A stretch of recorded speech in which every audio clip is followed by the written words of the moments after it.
Yeah, he's writing. Oh, wow. And to the poulet. These drawings showing the beach. 210 meters, I think. Bon, incroyable, les vieilles photos.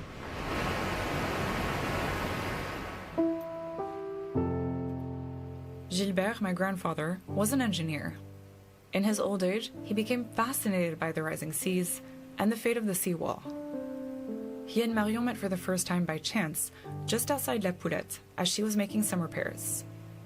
They became fast friends, spending hours talking about the sea, about sediment, and of course, La Poulette. And when I wrote La Poulette, someone said, you should put a date on. One day, someone suggested to Marion that she put a date over the door of La Poulette. It's a historical monument for Coutainville, after all. And I could not find the paper. But she couldn't find the deeds of the property. It was only memory, and Mr. Lambolet passed, your grandfather passed here, and said, what is the date you think? Between 20 to 30. He said, put my date. It would be very happy for me. I put it. Yeah, I think he would be very happy. And that's the story of how La Poulette came to bear my grandfather's year of birth, 1926, as its own. We were talking about memory, but it's about your personal childhood, but it's also really important for the memory of the town. Yes. Yeah. It's almost, you could say it's a symbol of the town today. Yeah, actually, yes. Yeah. We love it. We love the poulet. Yeah.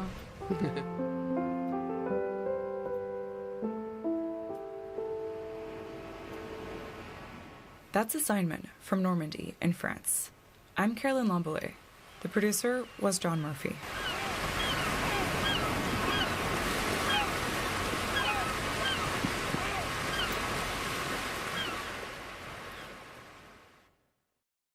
That was Assignment from the BBC.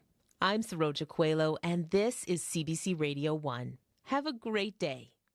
That was Assignment from the BBC. I'm Saroja Coelho, and this is CBC Radio 1. Good morning, Manitoba, and hello, Winnipeg. I'm Marcy Marcusa. This is Information Radio. We are live in downtown Winnipeg on 89.3 FM, 990 AM on that app and on YouTube. It's 3 minutes to 6 o'clock. Thank you for joining us. In Winnipeg right now, mainly cloudy, 30% chance of flurries is what we're expecting for the day, and a high of -5. Winds will be northwest 20 to 40. We saw some light, big, fluffy flakes yesterday, but they just didn't last on the ground, so we still have green grass here, strangely, in the city of Winnipeg. Let's get a quick look at the opening conditions, and then we'll go to headlines. Right now in the city, cloudy, -5. Over in Brandon, currently clear and -14. Very cold in Brandon this morning. In Thompson, light snow falling and -13, which I know I should say very cold, but for you, it's actually not. It's pretty okay compared to what you've been having. And that's what we're looking like. Light snow falling there, as mentioned. All right, on the commute, if you need something, please call Corey this morning, 788-3093 as well. Ease into winter and get used to the conditions again. Heather Wells is back in our CBC News Centre, and she has your morning headlines. Good morning. Good morning. Well, an 82-year-old Winnipeg woman died on the weekend after a 30-hour healthcare ordeal. Genevieve Price spent 12 hours waiting on a stretcher in the hallway at Grace Hospital Emergency Room. The health minister says a review will be specific to mistakes made in this case, and a secondary investigation is going to look more broadly at whether policy or structural changes are needed. A rural Manitoba food bank says a national accreditation program does not reflect the realities of small communities facing food insecurity. The food bank in Killarney warns the process threatens to leave smaller organizations behind. We'll hear more coming up in our next local news at 6:30. All right. Thanks very much, Heather. Thank you. As I mentioned on the commute, if you need Corey, give him a call, please, 788-3093. Well, Corey, let's say good morning to him. Corey's directing the show, and Corey Funk is also covering the commute. Abby Adiemi He's behind the controls and covers weather on the show. And Mr. Darren Marash is running around busy today. Darren is our YouTube producer, so we have lots of visuals in our program this morning. Right after 6 o'clock, those visuals are going to be about birds, because if you're thinking of adopting a pet, a lot of people don't think about birds being surrendered to animal services, but that is what's happened. We're going to find out more about these birds and the case that got them there. And we're going to run down the first NDP leadership debate federally. That is happening tonight. Stay tuned. On cue. Jacob Tierney is the writer and director behind shows like Letterkenny and Shoresy, but his new show is an adaptation of a romance novel about a love story between two professional hockey players. Jacob will be here to tell you what drew him to the story and why he chose not to skimp on the sex scenes. It's a love story, and that they get to be in love. Q with Tom Power. This morning at 10:30 in Newfoundland, and on CBC Listen, or wherever you get your podcasts. This is World Report. Good morning. I'm Marcia Young. Prime Minister Mark Carney is in Calgary today for an expected energy announcement with Alberta. The Memorandum of Understanding is intended to clear the way for a new oil pipeline to the West Coast. This agreement is meant to end years of political fighting. But one crucial piece remains missing, a private company willing to step forward and build the line. CBC's Paula Dehachik has reaction from the Alberta oil patch. Everybody nationally might look at this as a champagne popping opportunity, but for us, a lot has to happen in order for us to see progress. Gurpreet Lail is CEO of Inserva, which represents oil patch service companies. For years, the oil and gas industry has complained federal rules have made it too difficult for companies to build new projects. The MOU between Alberta and Ottawa is seen as a step in the right direction. Still, they're not opening the bubbly just yet. We might, toast with a glass of wine. John Gorman, vice president with Halliburton in Canada, says to get a new pipeline off the ground, there's still a major piece of the puzzle that's missing. A company that wants to do it would be one. Randy Ohlenberger, an analyst with BMO Capital Markets, says companies are likely still thinking about the Trans Mountain pipeline expansion. Costs ballooned from an estimated $7.3 billion to more than $34 billion. There's no publicly traded pipeline company that's going to step up and say, I've got a blank check. More details about the energy agreement are expected today, but Ohlenberger says he doesn't think there'll be enough new information to completely undo the industry's concerns. I mean, I would kind of view this as, the starter gun has just gone off and it's a marathon, and so we're really far away from the finish line yet. Still, Ohlenberger thinks if the cost issues can be dealt with and a new pipeline built, it would give a much-needed boost to the country's economy. Paula Duhacek, CBC News, Calgary. Quebec is expected to table a new bill today to strengthen its religious neutrality laws. The government is moving to extend the existing ban on religious symbols. This new measure will cover public daycare workers and private schools, but the biggest controversy is about prayer. The legislation could also forbid prayer rooms in the province's colleges and universities. Alison Northcott reports. I think it's really important that our laicity model evolve. Quebec's minister responsible for secularism, Jean-François Roberge, will table a new bill today he says will build on the province's existing laws around religious neutrality. So it's important for us to adapt and to improve our model. Thank you. Quebec passed Bill 21 in 2019. It banned some public sector workers, including teachers, from wearing religious symbols like hijabs and kippas at work. The new bill will extend to private schools and public daycare workers, too, with an exception for people hired before March of this year. Radio Canada has learned it will include a ban on public prayer and on prayer rooms at colleges and universities. This proposed legislation would be an unprecedented assault on fundamental freedom. Harini Sivalingam with the Canadian Civil Liberties Association says the bill would infringe on religious freedoms, freedom of expression, and peaceful assembly. And this is just another desperate move by the government that is floundering in the polls. These measures are based on a distorted view of what secularism is that puts everyone's rights and freedom in Quebec in grave danger. The Quebec government says its bill will be ambitious but moderate. It will be tabled later this morning. Alison Northcott, CBC News, Montreal. 55 people are now confirmed dead in the fire that consumed an apartment complex in Hong Kong, but close to 300 others remain missing. Many of the 4,800 residents are elderly people. We bought this apartment more than 20 years ago, says this woman. There's nothing left. What are we supposed to do, she asks. Authorities say fires in 4 of the buildings are out. The other 3 towers are under control. The complex had been under renovation. My World Report co-host John Northcott joins me now with the latest on that fire. And John, this is Hong Kong's deadliest fire in decades. What might have caused it? Marcia, very early in the investigation, to be sure, but a wide range of potential causes exist. The buildings, built in the 1980s with materials that would not be allowed today, but they were being renovated, and some are pointing to the towering bamboo scaffolding. While commonly used throughout the building industry in Hong Kong, they were due to be phased out because of safety concerns. Residents reported seeing scrap cardboard, paint thinner, and cigarette butts on the scaffolding, as well as foam that could also catch fire. They also report that fire alarms were turned off during the renovations. And then the weather, hot and dry with high winds. Add to that when you consider 40% of the building's residents were elderly, many of whom could have had mobility issues, making escape difficult. Perhaps in the end it may not be a single cause, but a deadly domino effect that triggered this tragedy. Nonetheless, authorities have raided the offices of the contractor and have arrested 2 senior executives of Prestige Construction, as well as an engineering consultant. Hong Kong is such an international city. It's home to so many people from around the world, including hundreds of thousands of Canadians. 300,000, in fact, Marcia, the greatest number of Canadian citizens living outside the country after the U.S. So that means there are many here who trace their roots back and still have many family members there. We reached out to some of the many organizations here that support the community, waiting to hear back from them. So far, federal officials say they don't know yet if any Canadians in Hong Kong are among the dead or missing. Thank you. Thank you. My World Report co-host John Northcott in studio. U.S. President Donald Trump is stepping up his deportation threats. It comes after the U.S. president identified the suspected shooter of 2 members of the National Guard in Washington yesterday. The suspect in custody is a foreigner who entered our country from Afghanistan, a hellhole on earth.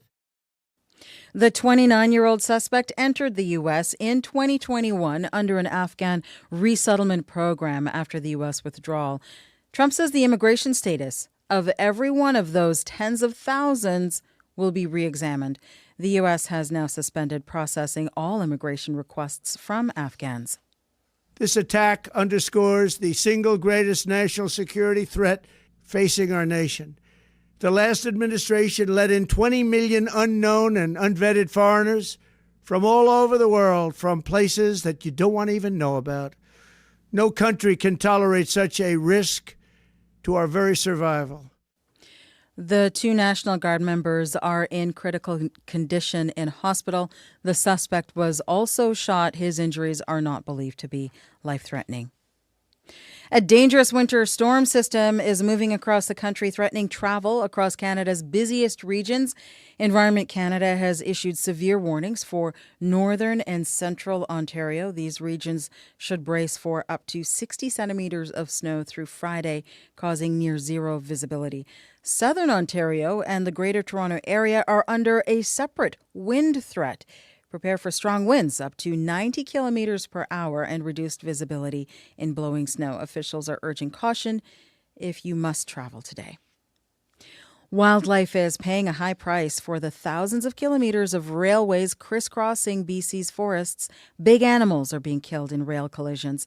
The land is home to moose, bighorn sheep, and grizzly bears. This data comes from a new CBC investigation.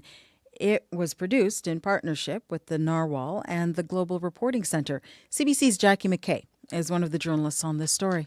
It was pretty shocking to come here and find 4 dead grizzly bears. Wildlife scientist Clayton Lamb stands under a rail bridge where the animals were killed. But it's something he has seen before, tracking animals using wildlife collars in the Elk Valley of southeastern BC for more than a decade.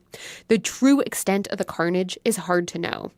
Journalists at the Narwhal publication filed a Freedom of Information request to the BC government and shared the responses with CBC. Data shows that CN Railway reported 340 wildlife collision incidents between 2020 and 2023. Canadian Pacific Kansas City Railway Company's data shows at least 182 animals in the Kootenays were hit on its rails between 2022 and 2023. There's costs of having people on the landscape and doing things to wildlife, but I think it feels better when everybody's trying to make it better for wildlife. Biologist Colleen St. Clair has studied the problem around Banff. She says the best thing trains could do is slow down. Places where they know that collisions are more likely. St. Clair also worked on a warning device that flashes lights and beeps to let animals know a train is coming. It found that large animals left the tracks 6 seconds earlier, but the rails aren't using the device. In a statement, CPKC says it prioritizes practical mitigation strategies. CN says the company is actively evaluating a range of detection devices. Jackie McKay, CBC News, Elk Valley, BC. And that is the latest national and international news from World Report. News anytime, cbcnews.ca. I'm Marcia Young.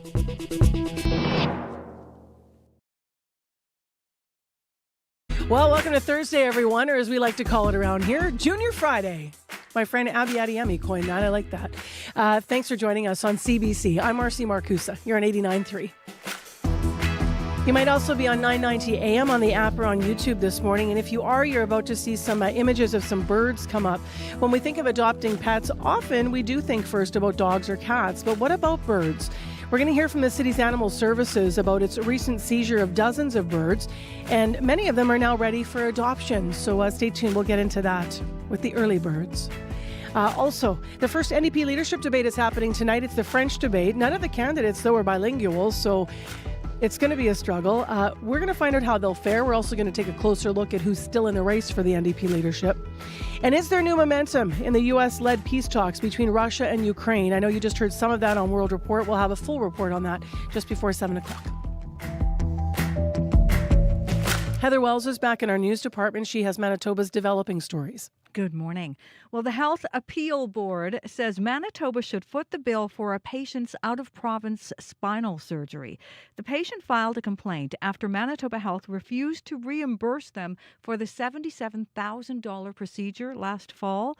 The Appeal Board says the patient's condition was extreme when they resorted to getting care elsewhere. And new measures to keep some emergency responders in rural Manitoba are drawing mixed reaction. The province says new bursary and in-community training programs can help keep emergency medical responders in rural areas, but the Union for Rural Paramedics criticizes it as cheap. I'll be back with more Manitoba news coming up at 6:30. Thank you, Heather. Thank you. All right, into the forecast now. Abby, I saw a few flakes of snow yesterday. I was all excited. You know what that means, Marcy? What does it mean? It's going to get cold. You have to plug in your cars. You are getting to that range of it feels like. It didn't last, though. Yeah, it didn't last. No, like the street's not white this morning or anything. It just kind of was pretty and then gone. I see a bit of touch here and there on the car. I'm like, it made me happy, but then I'm like, oh, well, we're getting there. Looking at conditions this morning, cold and cloudy start across the province. Most regions will, though, see a mix of sun and clouds. But before that, we'll deal with this blue that you see on the map, which means it will be cold. We're going to see brisk and northwest winds, definitely making its way to the southern half of the province this morning. Winnipeg, we're sitting mainly around -5 cloudy conditions. There's still a slim chance of light flurries as we get into the day with breezy conditions from the northwest. Just to keep things cold, we're expected to stay around -5 for most of the day.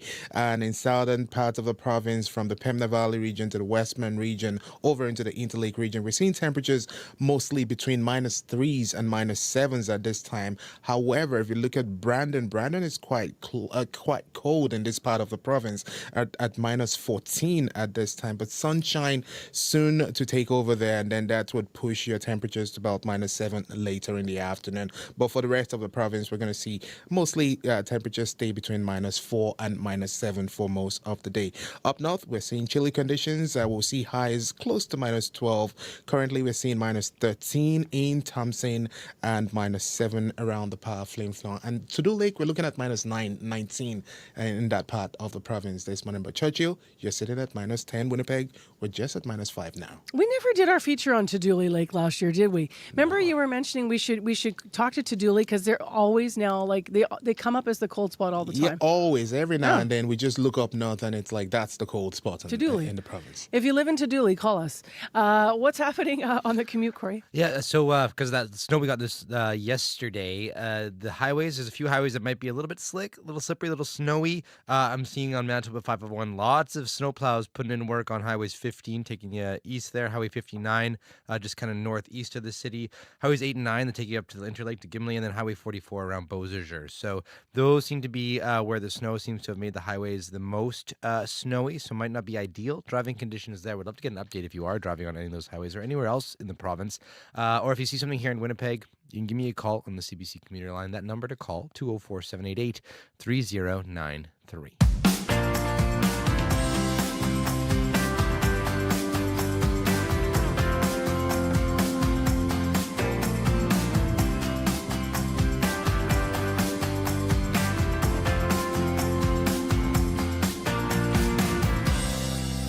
Well, as you may have heard in the news, and as I mentioned earlier this month, 70 birds, more than 70 birds, were seized from a Winnipeg home, and they were found neglected, starved, and underweight. Only 43 of them survived, in fact, and now 18 of them are ready to find a home. Zoe Austin is General Manager for the Animal Services Agency, and she joins us this morning live in studio. Good morning. Good morning. Thanks so much for having me. So before we get to the cute pictures and the birds that are for adoption, I do have to take us back to what happened. What state were these birds in when you found them? Yeah, so our folks respond usually as secondary or third responders in situations alongside Winnipeg Police or Winnipeg Fire Paramedic. I can't comment specifically on the incident itself, but what I can say is that when our officers arrived to scene, what they saw was pretty horrific. Our people deal with these types of situations quite often, but the magnitude of this one, with 70 birds in the home, only 43 having kind of made it out of the situation, it was a pretty significant event.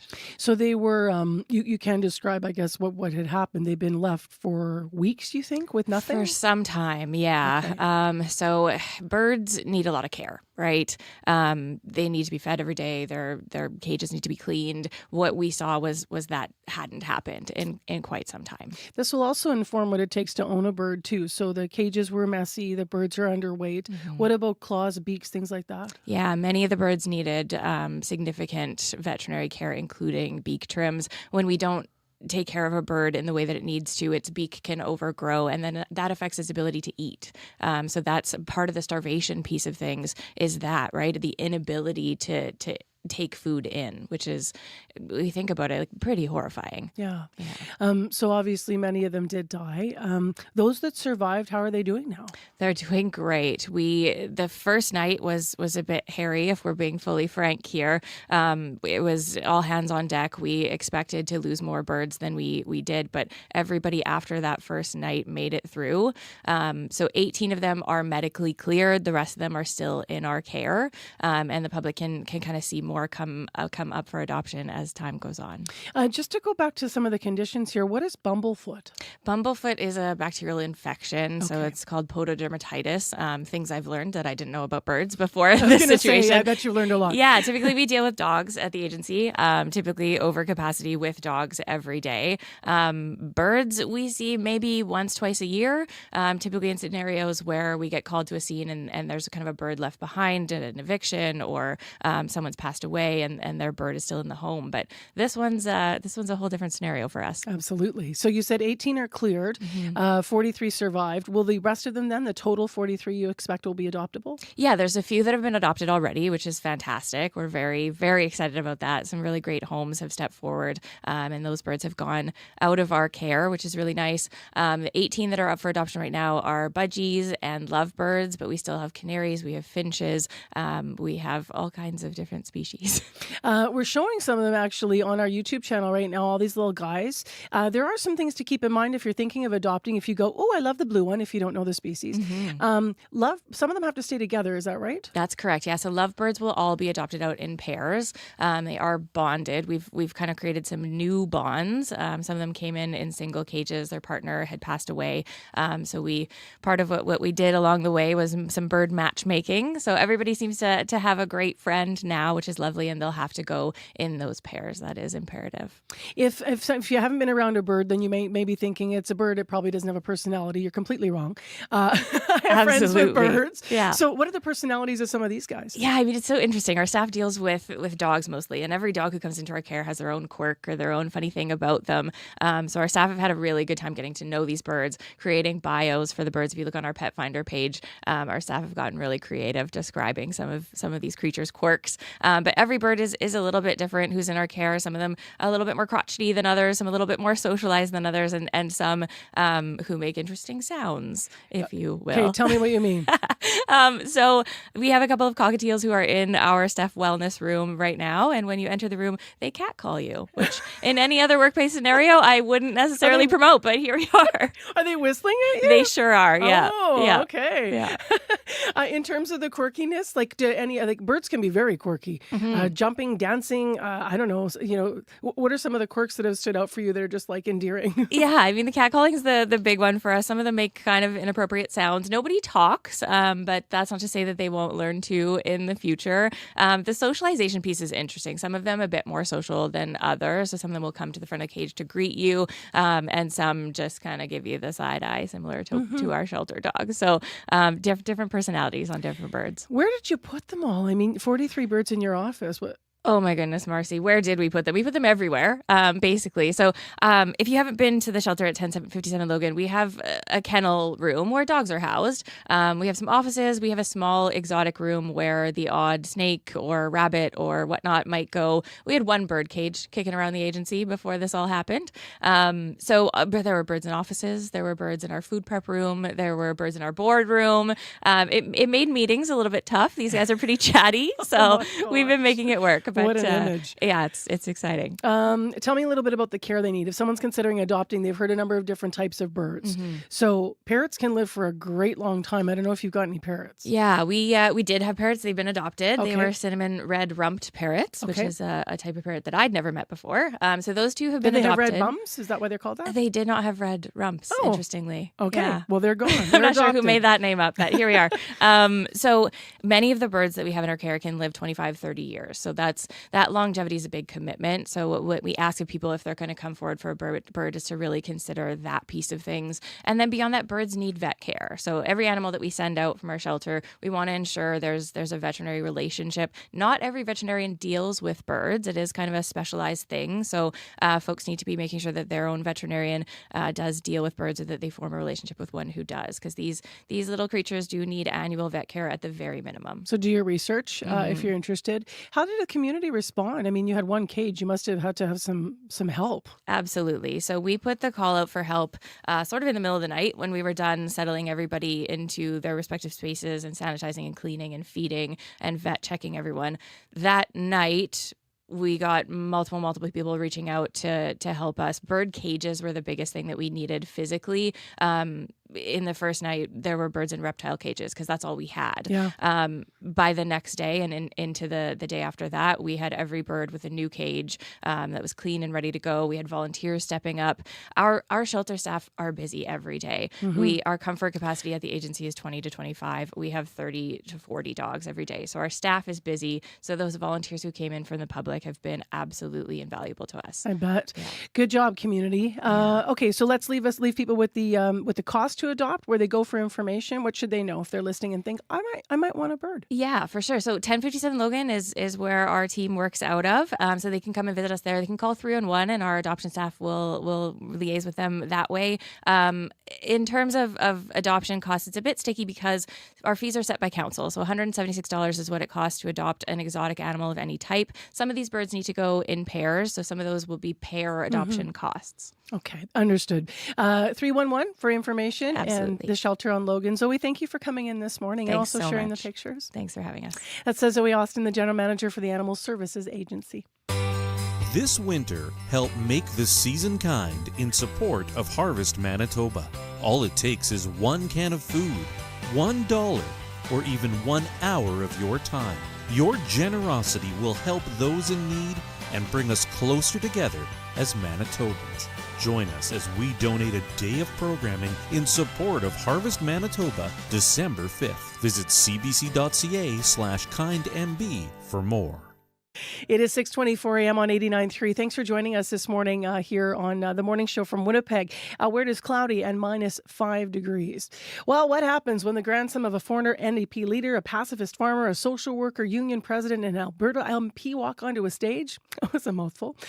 Tonight, we're going to find out. I've been describing the first federal NDP leadership debate that's happening tonight. It is mostly in French. There are 5 candidates on stage. None of them are fully bilingual.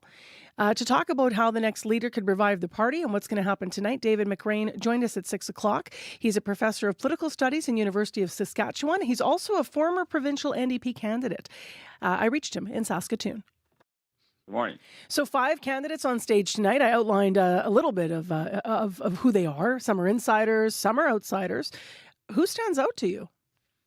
I think there's really 3 front runners in this race. Heather McPherson, who is an MP from Alberta, Edmonton, Strathcona, quite established as somebody in the party. Also, there's the Avi Lewis, who's the son of a former NDP leader, quite well known in the party, and somebody who's a bit of an outsider as opposed to insider, Rob Ashton, who's a Labour leader from Vancouver, who's really brought a lot of energy into the race and talked a lot about the war on the working class and things like that.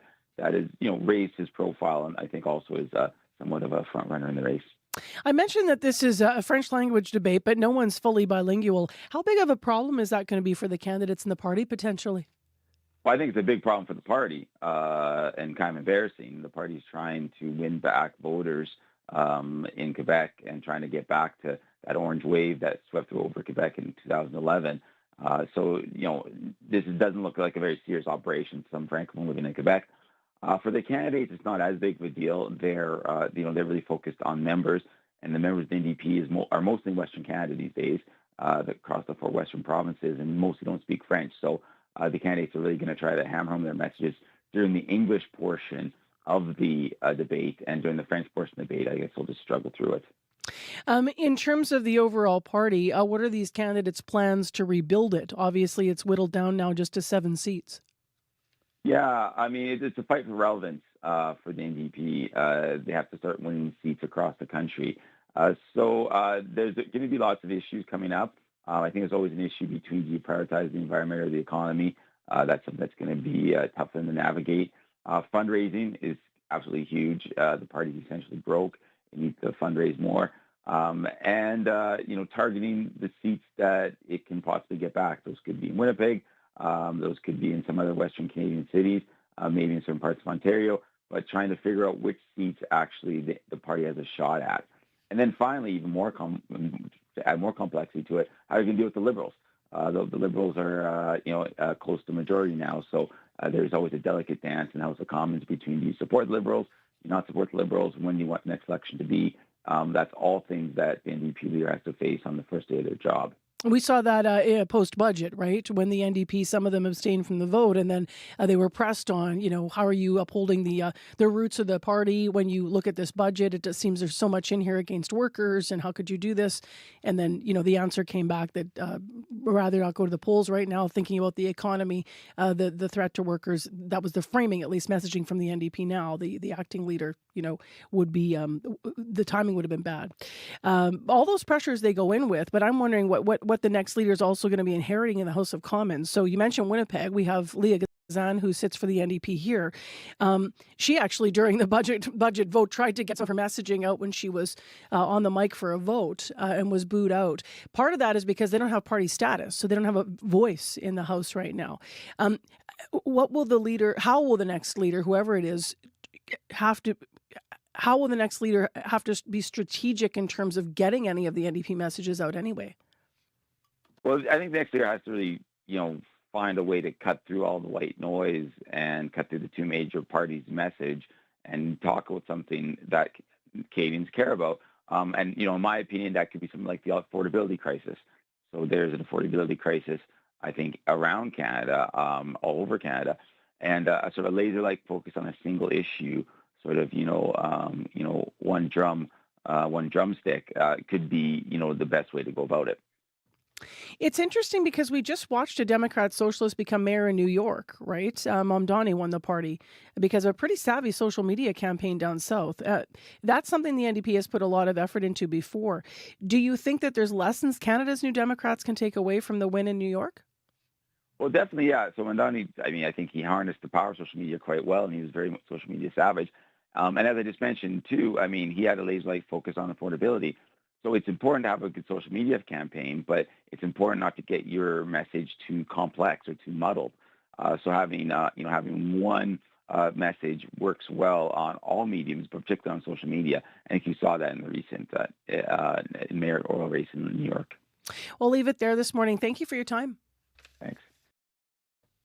That was a conversation about what is going to be the French language leaders debate tonight, those who want to be the next NDP leader in this country. David McCrane has been our guest. I spoke with him at 6. He's a political studies professor at the University of Saskatchewan.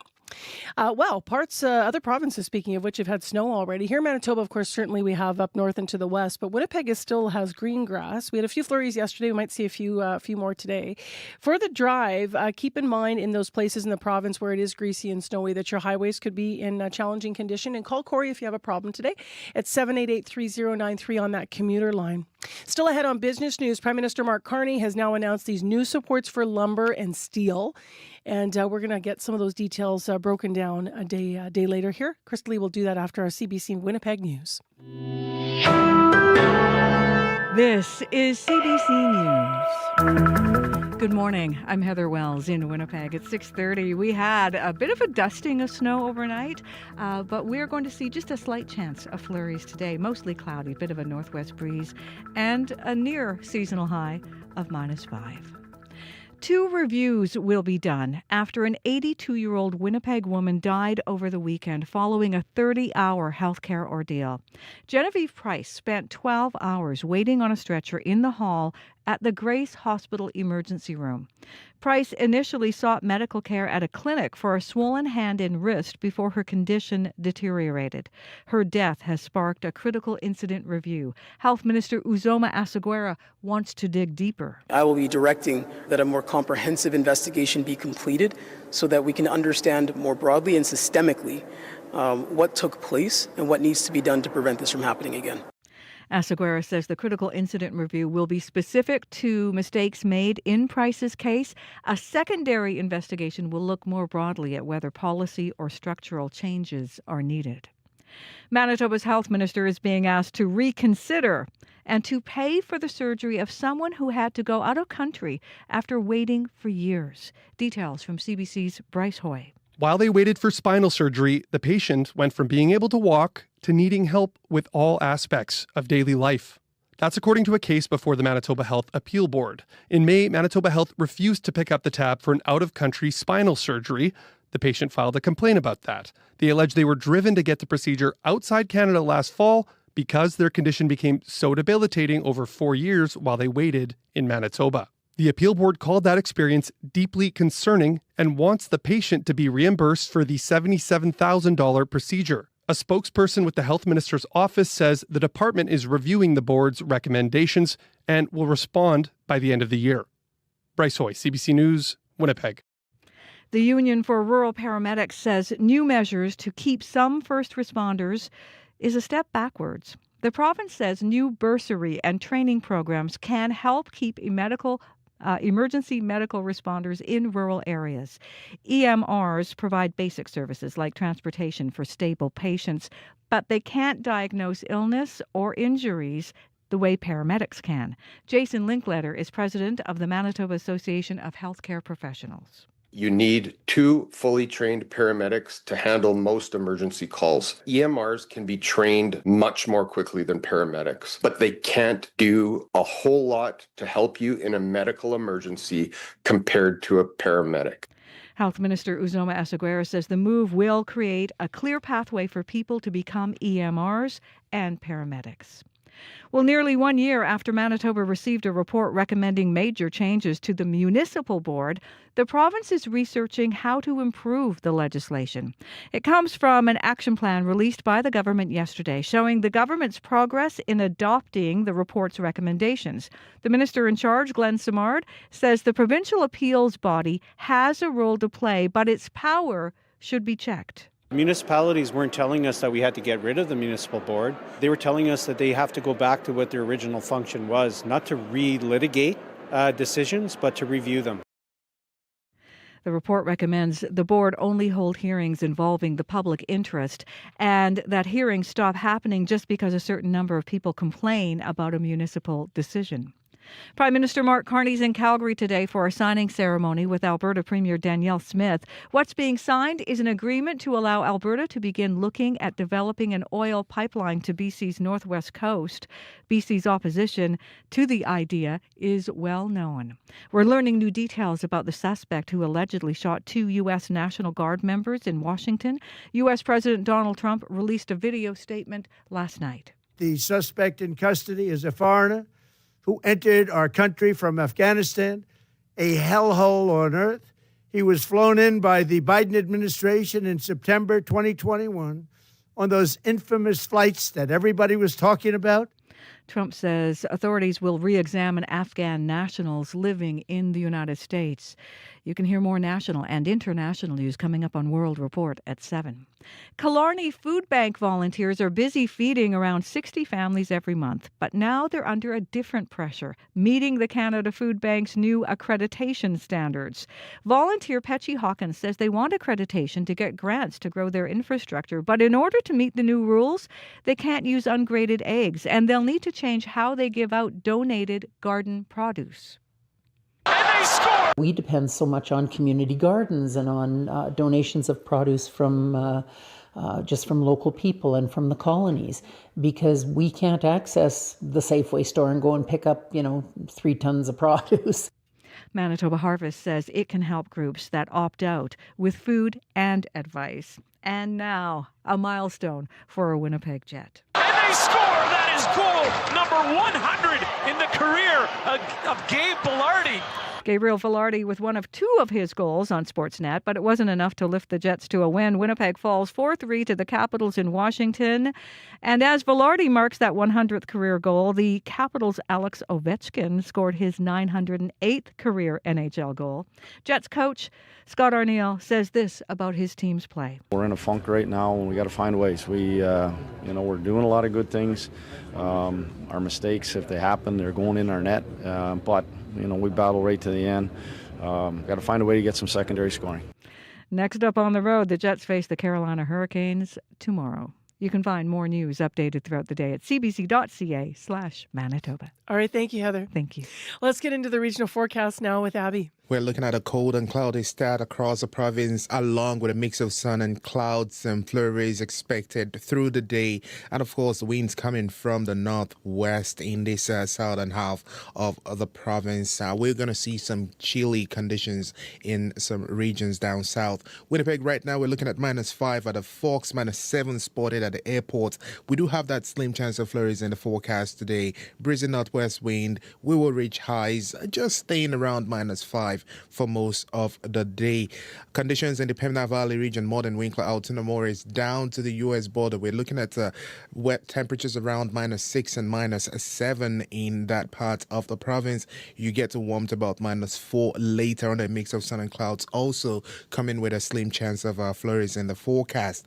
In the Westman region, Brandon and surrounding communities, conditions are clear at this time, but it's cold out there. We're talking about temperatures clocking around -14 at this time, but sunshine, when it comes out, it's going to bring your temperatures to about -7 later this afternoon.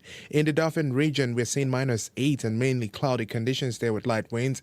You get to reach about -7 later today. For Gimli, we're looking at -5 at this time, cloudy, a slim chance of flurries in the forecast. You warm up to about -3 despite the breezy northwest winds. For the powerfully influenced surrounding communities, your city sitting around -9 with light snow right now. We're going to see your temperature get warm to about -7 with mainly cloudy skies. While up in Thompson, we're seeing -13 with light snow falling there. You reach -11 with the wind chill that dips to about -23 for folks in Thompson this morning. Yeah, that's the real stuff, right? When you start saying -23. Minus wind chill. It's not the cold. It's not the numbers. It's the wind chill that gets me. That's what it makes it feel when you're exposed to. Yeah.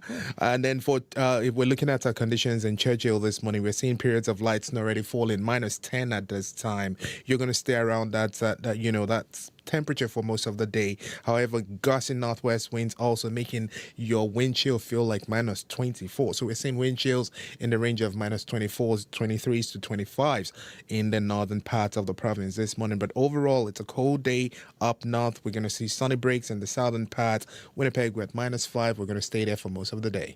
Where's the commuting issue, Corey? Pretty much right now, it's just on those highways northeast of Winnipeg. That snow last night, I see on Manitoba 501, the plows are going.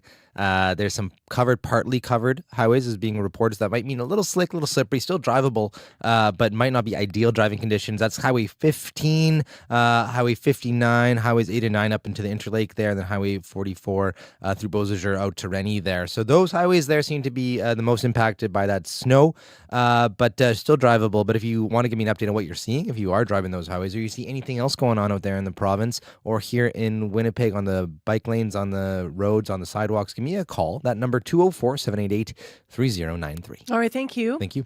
Let's talk to Chrisley Ramlakan, who's here with our business report now via Zoom. Good morning. Hey, good morning, Marcy. So Prime Minister Mark Carney yesterday with these new supports, announcing these new supports for lumber and steel, as those industries, of course, have been battered by U.S. tariffs. Can you break down some of the details for us? Yeah, so the new measures include financial assistance and a tightening of the Canadian market from foreign products. So other countries will be able to bring in less steel at lower tariffs. And Carney says the move could open up hundreds of millions of dollars in domestic demand. And the Canadian Steel Producers Association says the changes give the steel industry a fighting chance in this trade war. So Canada will also earmark $500 million to support lumber firms and another $500 million to the Business Development Bank of Canada's Softwood Lumber Guarantee Program. And the federal government also plans to send funding to railway companies to encourage them to cut freight rates for transporting Canadian steel and lumber interprovincially. So here's more from the Prime Minister. The second broad way to drive transformation of our strategic industries is by becoming our own best customer. So we'll build big with Canadian suppliers, investing in roads, bridges, homes, and community centers. A bit later this year, we'll implement that Buy Canadian policy, which will ensure that Canadian materials, including steel and lumber, are prioritized in all contracts over $25 million. And another announcement from Carney and Alberta Premier Danielle Smith is expected today on a memorandum of understanding around a pipeline deal. However, BC Premier David Eby says it is unacceptable to negotiate a possible pipeline project in his province without involving his government. Yeah, as you've been mentioning, lots of analysis on World Report, so we'll see what develops today. Let's talk about news about job cuts in the tech industry. Where are they and what's behind them? Yeah, so information technology company HP, known for its computers and printers, expects to cut between 4,000 and 6,000 jobs globally by 2028. The company says this is part of a plan to streamline operations and also adopt artificial intelligence. And that would be to speed up product development, improve customer satisfaction, and boost productivity. Now, teams focused on product development, internal operations, and customer support will be impacted by these job cuts.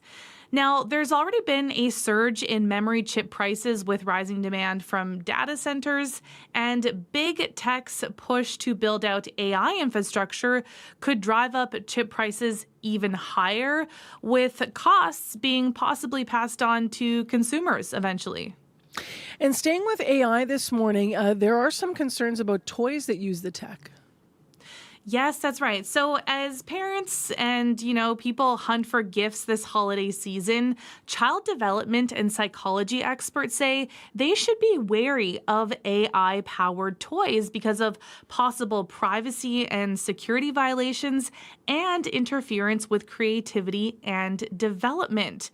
Fair Play, which is a U.S.-based organization aimed at protecting children from technology harm, says while toys such as plushies and dolls embedded with these chatbots are marketed as educational and interactive, some child development experts caution the opposite may actually be true. So they say these kinds of toys can curb imagination because with, a regular toy, the child makes up both sides of the conversation. With AI, it's just one side. Also, AI chatbots tend to agree with the user, and that eliminates the experience of navigating conflict and building relationships.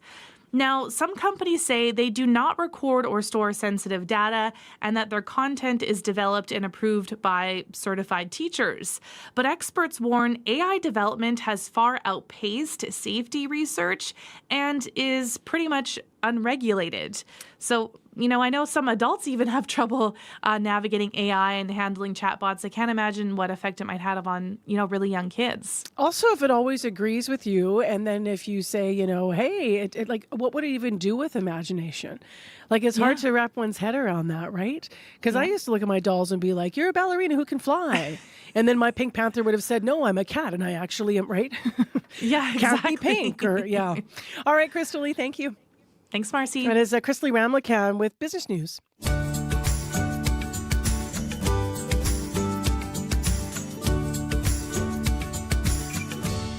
Pinky. That takes me back. That was the name of my Pink Panther. Creative, I know. It is -5 right now. It's calm in Winnipeg. Clear -13 over in Brandon, and light snow falling in Thompson, where it's also -13. Well, in case you missed this, there was quite a nice announcement earlier this week. Joni Mitchell will be a special award recipient at the 2026 Juno Awards in March. Mitchell will be recognized with a Lifetime Achievement Award. A folk legend, of course, she's already a 4-time Juno Award winner. She's a companion of the Order of Canada as well. She's certainly one of this country's stars. So we pulled out some Joni Mitchell. Here's Carrie.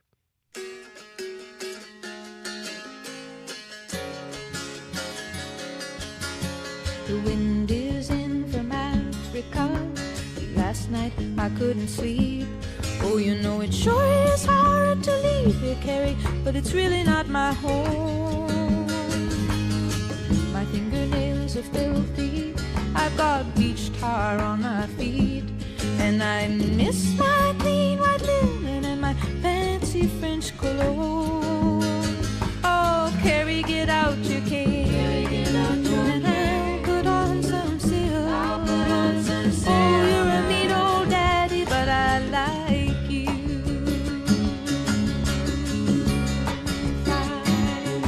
Come on down to the Mermaid Cafe and I will buy you a bottle of wine. And we'll laugh and toast to nothing and smash our empty glasses down. Let's have a round for these freaks and these soldiers, a round for these friends of mine. Let's have another round for the bright red devil who keeps me in this tourist town. Come on, Carrie, get out your cane. I'll put on some silk. I'll put on some silk. Oh, you're a mean old daddy, but I like you. I like you. I like you. I like you. Maybe I'll go to Amsterdam, or maybe I'll go to Rome and rent me a grand piano and put some flowers around my room. But let's not talk about fairy wells now. The night is a starry dome, and they're playing that scratchy rock and roll beneath the Maplum moon. Come on, Carrie, get out your cane. Get out your cane. Put on some silk. I'll put on some silk. You're a mean old daddy, but I like you.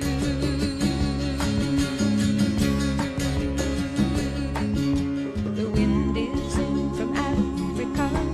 Last night I couldn't sleep. Oh, it sure is hard to leave here, but it's really not my home. Maybe it's been too long a time since I was grand. tumbling down in the street. Now they got me used to that clean white linen and that fancy French cologne. Oh, Carrie, get out your cane. I'll put on my finest silk. Go to the Mermaid Cafe, have fun tonight. I said, oh, you're a mean old daddy, but you're out of sight.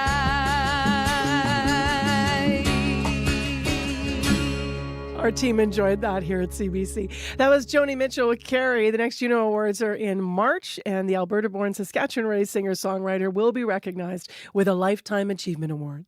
This winter, help us make the season kind by supporting local food banks. Join CBC from December 5th to 7th to kick off the season of giving with a food truck pop-up at Zoo Lights at the Assiniboine Zoo. For a small donation, enjoy a unique dish created by renowned chef Mandel Hitzer of Deer and Almond. 100% of your donation will go directly to Harvest Manitoba. Find more ways to give to food banks in your community at cbc.ca/kind. So, out of that, I want to remind you about the date for Make the Season Kind here on CBC Manitoba. It is December 5th. It is 1 week from tomorrow, so that's next Friday already.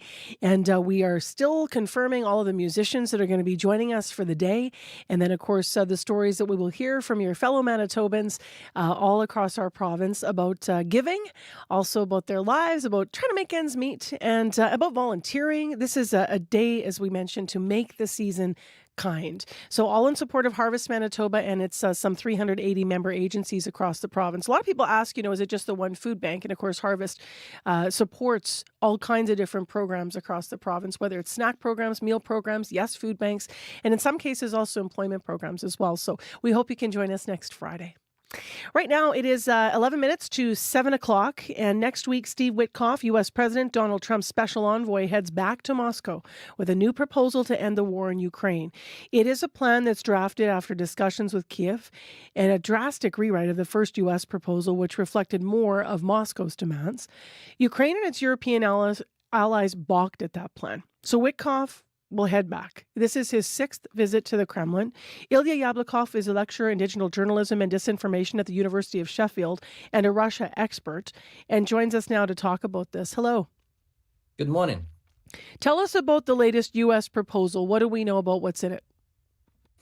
Well, we don't know much. Really, we got some various leaks to the press. Some say it's going to be 19 conditions, and other sources say it's going to be 22 conditions. Just before that, a live stream, I read that Politico has an insight into what Marco Rubio says about the agreement, and it seems like United States are very much intended to push Ukraine to sign the deal with Russia without signing any formal security guarantees to Ukraine. That is actually quite a scary development, because if Ukraine, let's say, agrees to the terms presented by Steve Witkoff in Washington and in the Kremlin, but U.S. will drop its, for example, intelligence support and satellite support to Ukraine, that would mean that Ukraine will be staying almost alone with European partners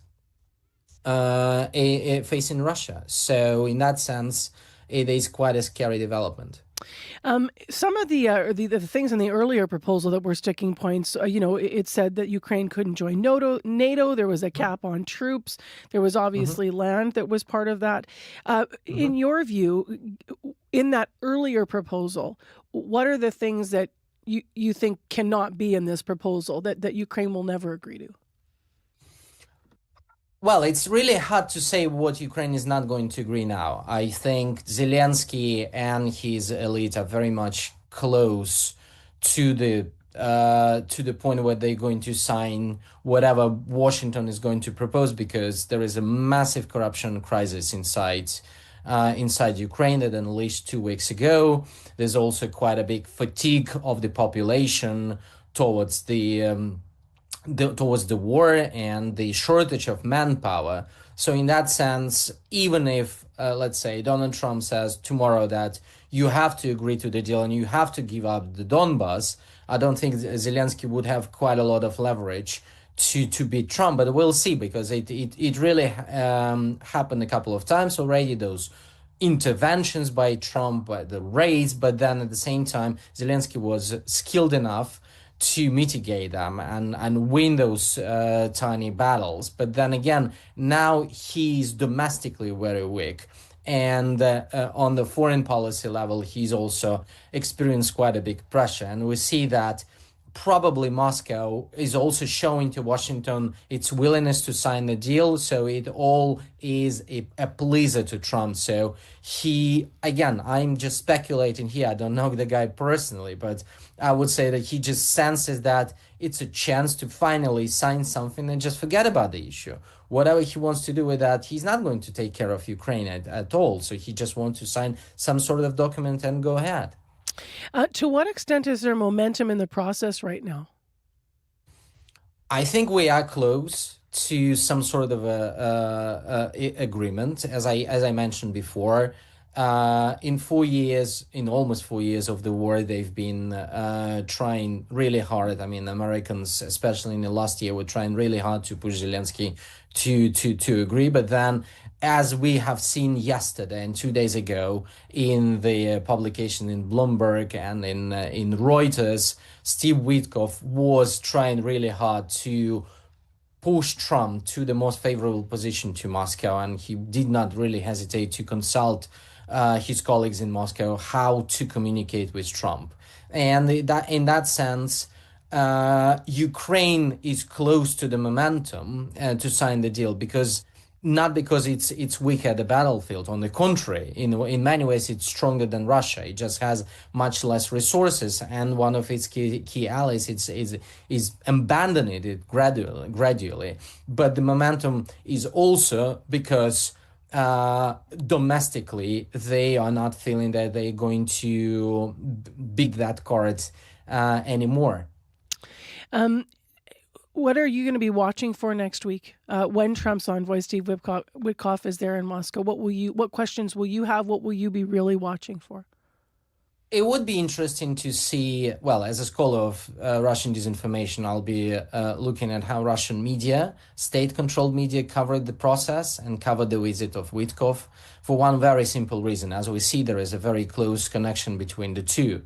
And the Kremlin will definitely know what's in the document. And if the Kremlin is happy with what they see in the document, then they will be providing a very favorable coverage on all the media platforms that are under control of the Kremlin. So that means if we see a lot of favorable coverage, that means the Kremlin is more or less happy and will move towards signing any peace agreement quicker than we would have estimated. But at the same time, I'm somewhat skeptical that it's going to be signed really fast, because I don't think Putin is going to sign anything created and drafted in Europe or in the United States or in Ukraine without actually changing the form of, like, the wordings of this statement, of this peace agreement. So I think it's going to take a little bit of time. But if we see some favorable signs on Russian propaganda channels, that means then the Kremlin is quite satisfied with what they see in the paper. Thank you very much, Ilya, for your time this morning. Thank you. That is Ilya Yablokov. He's a lecturer in digital journalism and disinformation at the University of Sheffield. And he is also a person who is a Russia expert with us this morning. We will hear more about this, of course, in the coming days and weeks, but also on World Report today at 7 o'clock. It's 3 minutes to. On the commute this morning, just before we go to Heather and headlines, I just want to mention that Corey was saying to some northern parts of the province, north central, northwest, that we do have snow, right? So snow-covered and slippery sections could be an issue on your drive on the highways. Just watch, check. It's a time of year where you want to check probably the highways maps before you go out. Just know what you're getting into. Here in Winnipeg could be just a touch greasy, but it wasn't too bad on my drive in early. 788-3093 if you do have anything to update the commute. Right now, let's go to Heather then with our headlines in Manitoba. Good morning. Good morning. Well, 2 reviews will be done after an 82-year-old Winnipeg woman died over the weekend following a 30-hour health care ordeal. Genevieve Price spent 12 hours waiting on a stretcher at the hallway at the Grace Hospital emergency room. She initially sought care at a clinic for a swollen hand and wrist before her condition deteriorated. New measures to keep some emergency responders in rural Manitoba are drawing some mixed reaction. The province says new bursary and in-community training programs can help keep emergency medical responders in rural areas. However, the Union for Rural Paramedics criticizes this move as cheap. I'll be back with more Manitoba news coming up at 7:30. Thank you, Heather. Thank you. In Winnipeg, cloudy, -5. Our high today is right there, -5, so we won't move. Mainly this cloudy for the rest of the day as well, not just the morning. And we do have a 30% chance of flurries, which we had yesterday and we got, but didn't quite stay on the ground here in Winnipeg at least. Well, speaking of weather, things are about to change. Red, orange, yellow. That is Canada's new color coding system for weather alerts. What you need to know to understand how to stay safe as these things have changed. So we'll get a rundown of that. Also, Riley Leitchuk put together a really easy video to follow. You can check out those links online or on our socials. Plus, once again, CBC will broadcast from coast to coast to coast live this New Year's Eve. Your event could be one of our locations. So listen up, Manitoba. If you want to be live on CBC, what are you doing New Year's Eve? And at 10 to 8 this morning, an interview with someone that understands firsthand the importance of road safety.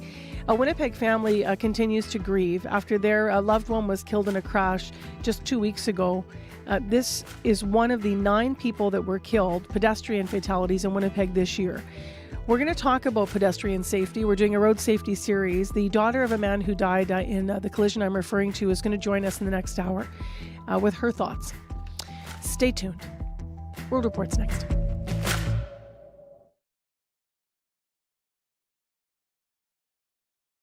Today on The Current. The fundamental question for Canadians is what are we prepared to have Canada do?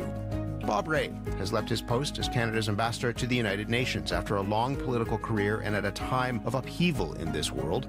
Bob Rae on where the world is going and what he sees as Canada's place in that world coming up on The Current. The Current with Matt Galloway. This morning at 8:37, 9:07 in Newfoundland.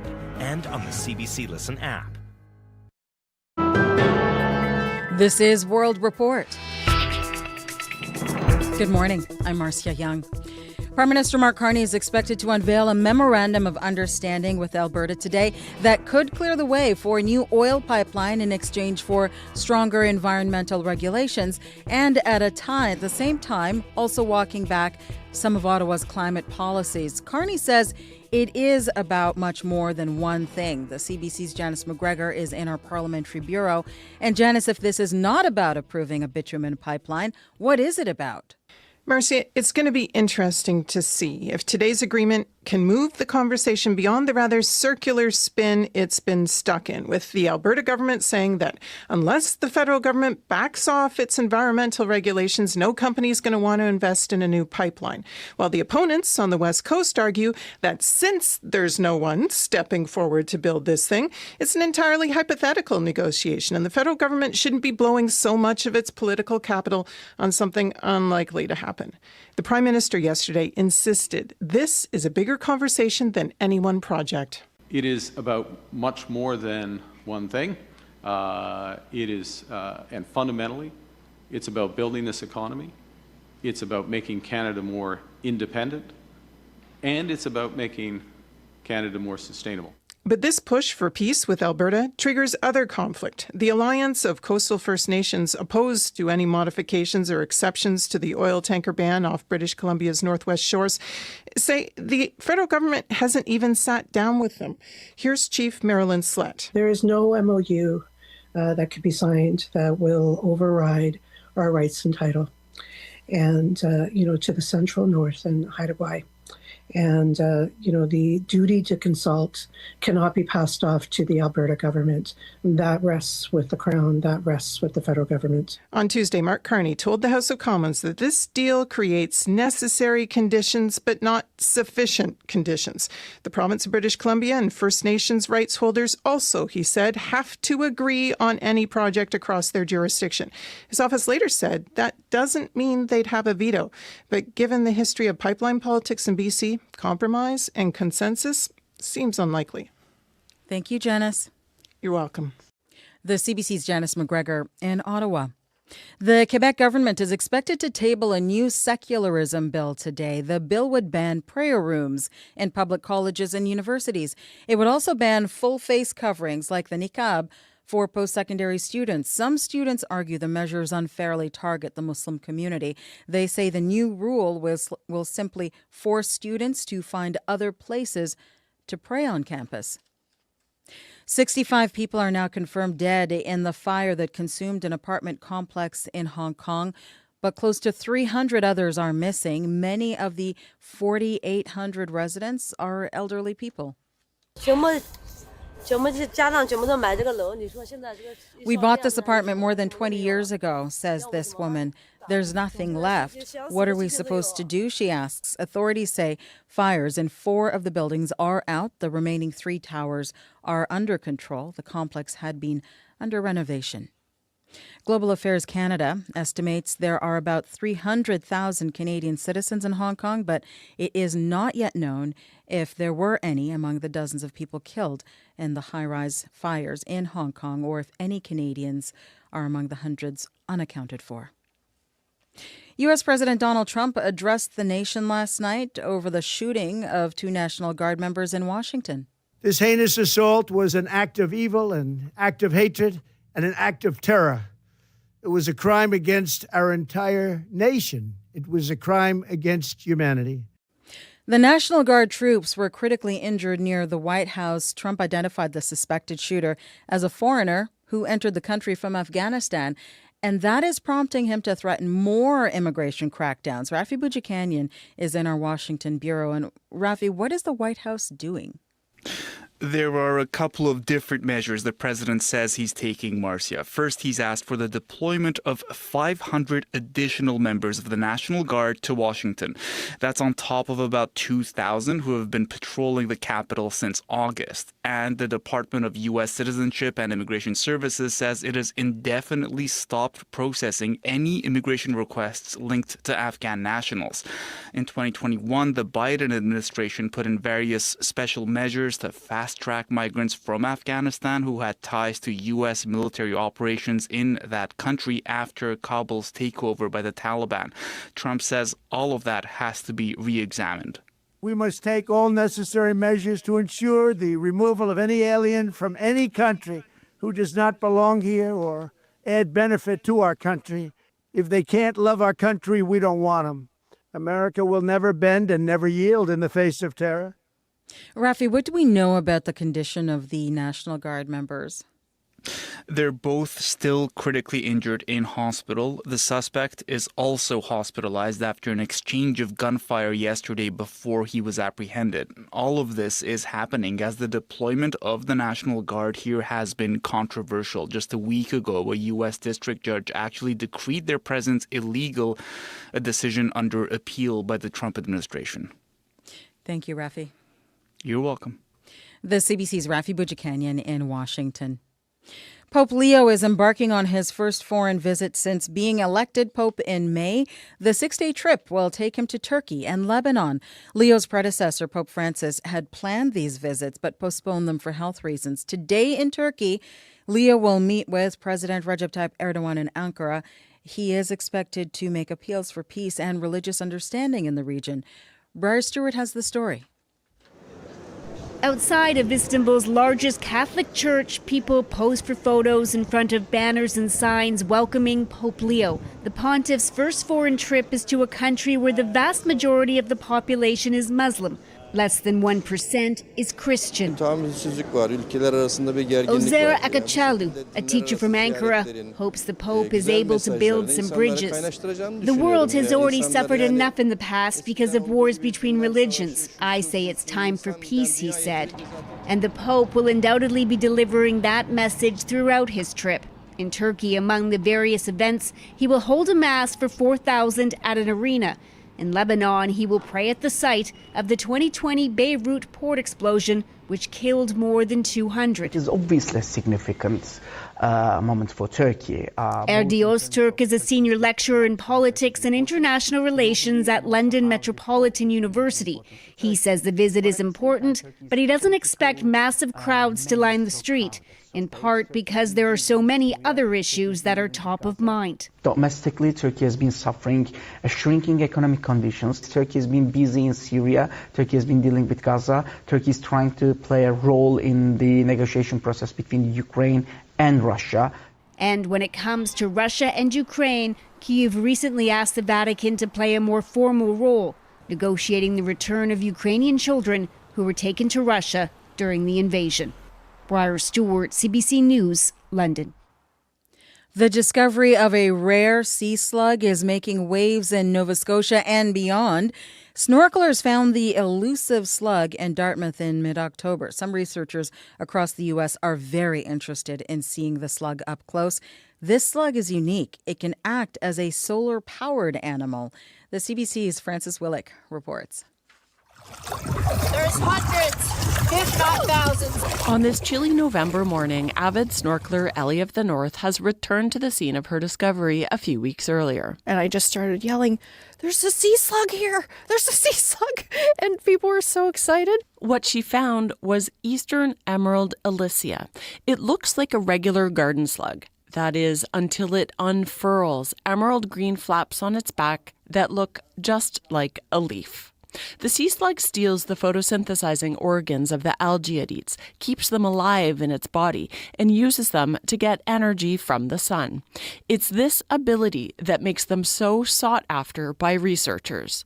Scientists say unlocking its mysteries could advance research on cancer, inflammatory and neurodegenerative diseases, and more. Oh yeah, I would love to get some. Pat Krug is a professor at California State University. He says the sea slugs have historically been found in Nova Scotia and along parts of the eastern seaboard of the U.S., but they've been hard to find in recent years. For so long, it just seemed like nobody had seen them and that it was such a shot in the dark, it wasn't even worth going to look. Some researchers are now exploring ways to obtain samples from Nova Scotia to study. Francis Willick, CBC News, Dartmouth. That is the latest national and international news from World Report.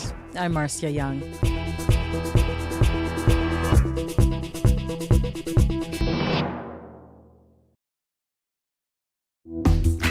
Good morning, Manitoba, and hello, Winnipeg. I'm Marcy Marcusa with our team here at Information Radio. You're waking up with CBC's Morning Show. Thanks for being with us on 89.3 on the app or on YouTube.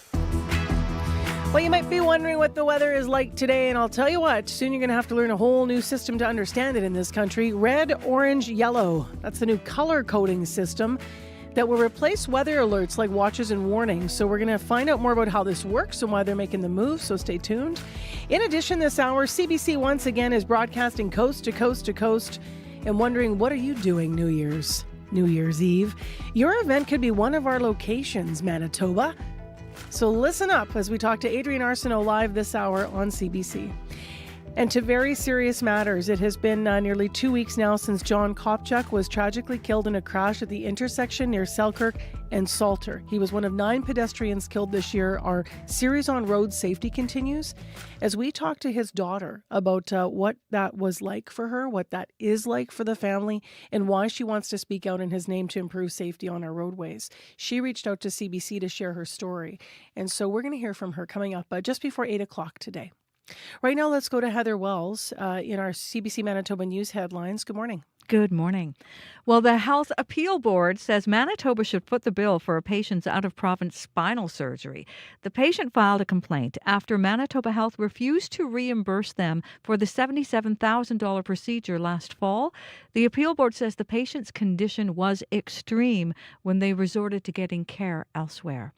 A rural Manitoba food bank says a national accreditation program does not reflect the realities of small communities facing food insecurities. A food bank in Killarney warns the accreditation process threatens to leave smaller organizations behind. We'll hear more on that and other news coming up at 7:30. Thanks, Heather. Thank you. All right, let's get into the forecast with Abby. Yeah, we're looking at clouds and cold northwest winds dominating the southern part of the province this morning, while up north we're still staying locked in that brisk, snowy grip. Winnipeg right now, cloudy, sitting at -5 at the Forks, and we are reading -7 with light snow reported at the airport this morning. But that breezy northwest wind's going to make things really feel much colder, near -15 expected, and then we'll see the highs get to just stay around -5 for most of the day. We're looking at -13, -14 around Brandon, and up north Thompson reading -15 with that wind chill around -23. And in Churchill, we see that light snow really blowing at this time with some gusty northwest winds, -9 at this time, but with the wind chill factored in, frigid -24 this morning for folks in Churchill, so you need to take it easy out there. Winnipeg once again -5 at the airport. All right, thanks, Abby. Thank you. Corey. It's really just those highways just northeast of Winnipeg that might be a little bit snowy, blowy, not ideal conditions right now. So I'm talking about Highway 59 kind of up to about Brokenhead or so, Highways 8 and 9 up into about Matlock and the Interlake there, then Highway 44 through Beausejour over to Rennie, and then also Highway 15 to Elma. Those seem to be a little bit snow covered, so might not be ideal, but still drivable. Other than that, though, seems like things are going fairly smoothly here in the city. But if you do see something out there on the highways and the roads, bike lanes, you can give me a call. That number 204-788-3093.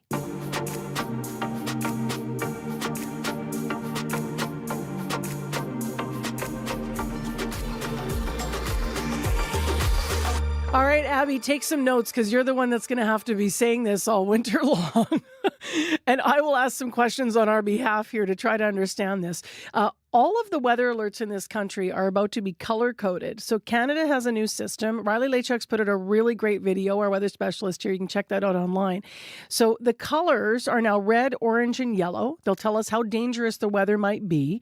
Environment and Climate Change Canada is behind the change. Now, what have we had going into this? Watches and warnings. So now we're going to color. Julian Pellerin is here to walk us through this on air here. He's a weather preparedness meteorologist for Environment and Climate Change Canada. And we've reached them to learn more about it. Good morning. Good morning. Okay, so before we talk about where we're going, Julian, we need to know where we're coming from. So the old weather system was pretty simple. A watch meant be ready for extreme weather. A warning meant seek shelter. Why is the change being made? Yes, well, because it's an old system. I mean, the old systems serve us well, but environmental and societal conditions have evolved, so it become too rigid and less representative of the real impact on the population. So based on communication research and on the recommendation from the World Meteorological Organization, we're now moving towards a multi-hazard impact-based forecast and warning system. So you think that you can cover more types of weather with this system than maybe the old watch warning could? I would say we're covering the same weather hazard. The thing is that the main change is that we are adding color levels. So we are adding 3 color levels, which are yellow, orange, and red, and it will be more representative of the level of impact, the level of dangerosity of the weather phenomena that we are expecting. So in terms of communication, it's an improvement on the hazard expected from a weather system. But the forecast made by our team is basically the same. It's just the product is different, and the communication, personally, I think it's way better to focus on the impact of a weather phenomena. Let's walk through the colors then. So if I'm on air and I say there's a yellow alert, what might that mean in terms of severity? Yes, well, it means that there will be a moderate impact on a region with, the impact will be localized and it will affect a small portion of the population. So yellow is the baseline of the warning impact. Okay, so if we take the older system, we had fixed criteria. We can say that those fixed criteria coming from the older system will serve as the baseline for the yellow. So can we walk into like a really basic example here? If I say if we're under yellow, orange, or red, can you use thunderstorms and snowstorms as our examples to sort of what would fit into what category?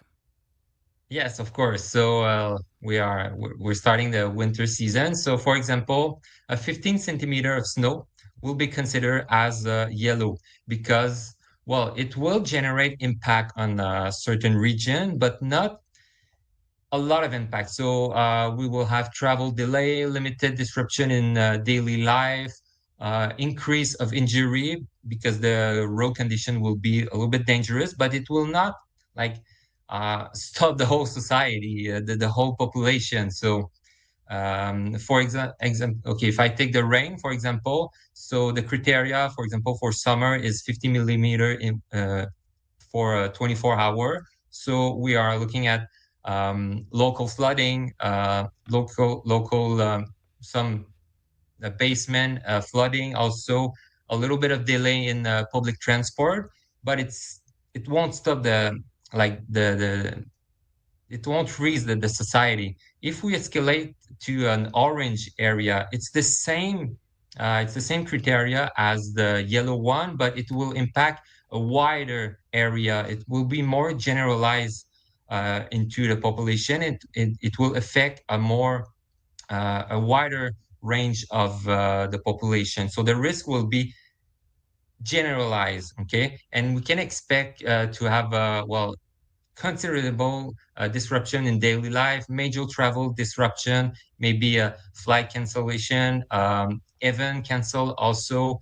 We can expect also, for example, for the flooding, we will have not general flooding, but way more flooding compared to the yellow one. And we can start by talking about some portion of the route might be damaged by the flooding, for example. So we can have for a few days road that will be closed, for example, and it will take a few days to recover from that event. If we go into the red one, so it will be way more generalized, and there's the societal recovery will be for a long duration. And we're talking also for red, there's also a threat for life also. There's always a threat for life for each level. The yellow one it's the lowest one, but we're still expecting there's a risk for health and safety. But when we are in the red one, we can expect that the city will be paralyzed for a long period. Okay, so for example, yeah. I'm going to use a blizzard because I think that'll be really good for our listeners here in Manitoba. So a blizzard that's going to shut down transportation, shelter in place, make sure you have your medication stocked up. This is going to last for a few days over a large area of Manitoba. That's red, right? Yes, exactly. Okay. So if it paralyzes the city for several days and there's no possibility of moving because the public transport are closed, most of the road are closed, it will be issued as red. Red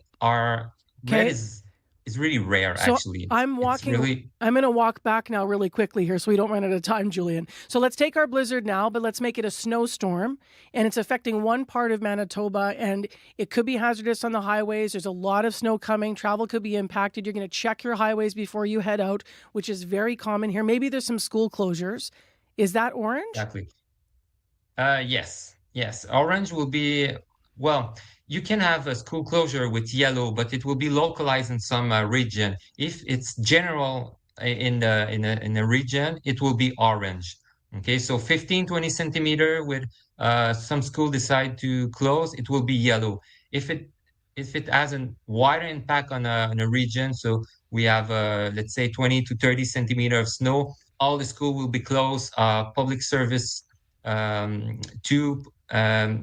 It will be orange. Got it. If we have a major storm, 30 to 60 and even higher with strong wind, low visibility, that would last at 24 hours, and it will be red. Okay. Will we be using the terms watch and warning anymore, or those are gone? The same terms remain. So we will still be using watches and warning. The difference is that both will be color coded. Oh, got it. You mentioned that a lot of this is just to modernize things, that you're following other countries in suit across Europe where they've implemented this. why are you hopeful that this is the right system for Canada right now? Well, it's based on study, and it's also a recommendation from the World Meteorological Organization. And we look at other countries, and in terms of communication, it's proved that it's efficient to communicate the hazard of the weather. So we're pretty confident that the system will be well received, and it's basically made to improve the communication risk with the population. Thank you very much for joining us and explaining this. There were graphics going along the way there, so that's where I was kind of looking for those examples. Really appreciate you helping us in Manitoba. Thank you. No problem. That is Julian Pellerin with us live, weather preparedness meteorologist for Environment and Climate Change Canada. Now, obviously on radio, these warnings and weathers and color codings are always a challenge to explain. So what you want to do is see how great Riley Lachuk did at explaining all of this to us in a video that he has posted on our CBC Manitoba social pages and also on our website.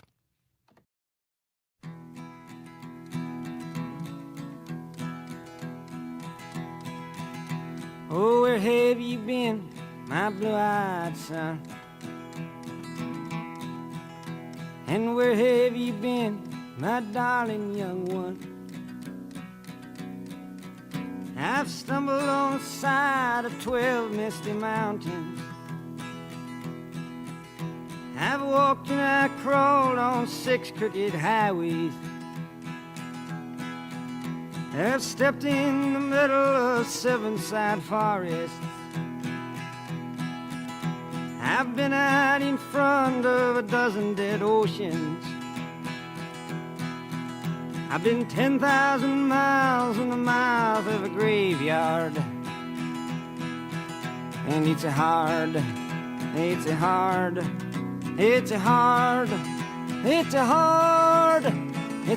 rain gonna fall.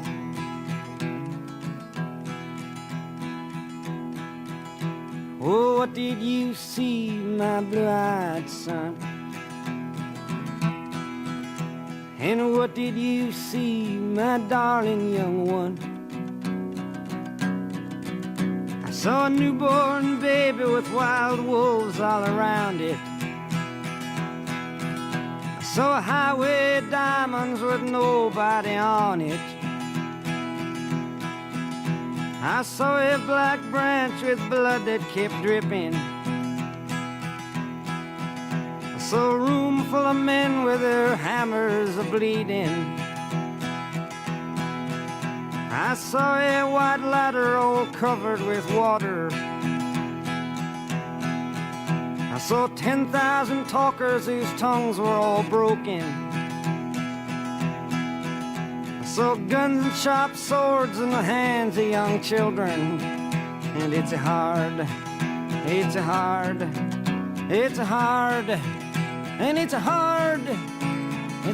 rain. Hard rain's gonna fall. I believe that's a yellow warning. That's Bob Dylan. Let's go to morning sports now with Scott Regier, who's here. Hello. Hey there, Marcy. So to curling, we're going to start there, actually. We will get to the Jets, but we now know a couple of the finalists at the Canadian Olympic trials here. We do, and they're both skips, Marcy, who've represented Canada at the Winter Games in the past. Brad Jacobs, who won gold in Sochi, claimed his spot yesterday, finishing with the best record amongst the men, while Rachel Homan, who repped Canada at the Games in Pyeongchang, was tops amongst the women. Who she and Jacobs will meet in their respective finals at the Roar of the Rings remains to be seen. One possibility, though, is Nova Scotia's Christina Black. Black is through to the playoffs, Marcy, after winning her game yesterday and getting the help she needed with Selena Sturmey and Caitlin Laws winning theirs as well. It was an unlikely development, especially with all of the emotion surrounding news that legendary curler and broadcaster Colleen Jones had lost her battle with cancer. But Black says she believes it's the passing of her friend and fellow Haligonian that's made the difference. We came into today, we knew we could just control ourselves, and we had to do everything we could do, win our game, and hope things worked out. But we also knew there's this new curling god up there, and you always say you pray to the curling gods. Well, we got the best one up there now who's on our side. You know, she's doing everything she can, and we'll just go and leave it all out there like she would. You know, she's a fighter. She doesn't give up her whole career, her whole life. So we're like, we can do this. That's Christina Black, who will play against Gimli's Carrie Anderson today for a spot in the final. That's going to be an interesting one. It'll start, Marcy, at noon Central Time.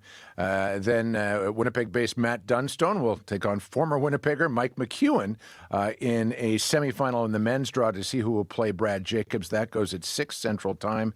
And just a reminder, the Roar of the Rings has changed its format for the final so that it's now best of 3. It'll start tomorrow to see who dons that maple leaf in Italy, where no doubt Colleen Jones will be watching. To the NHL now, where the Jets continue to be grounded. Yeah, third straight loss last night. This one to Washington, 4-3. Mark Scheifele got them within 1, but that's all they could muster. It's encouraging, though, to see the Jets' offense return to some extent after getting shut out the last game.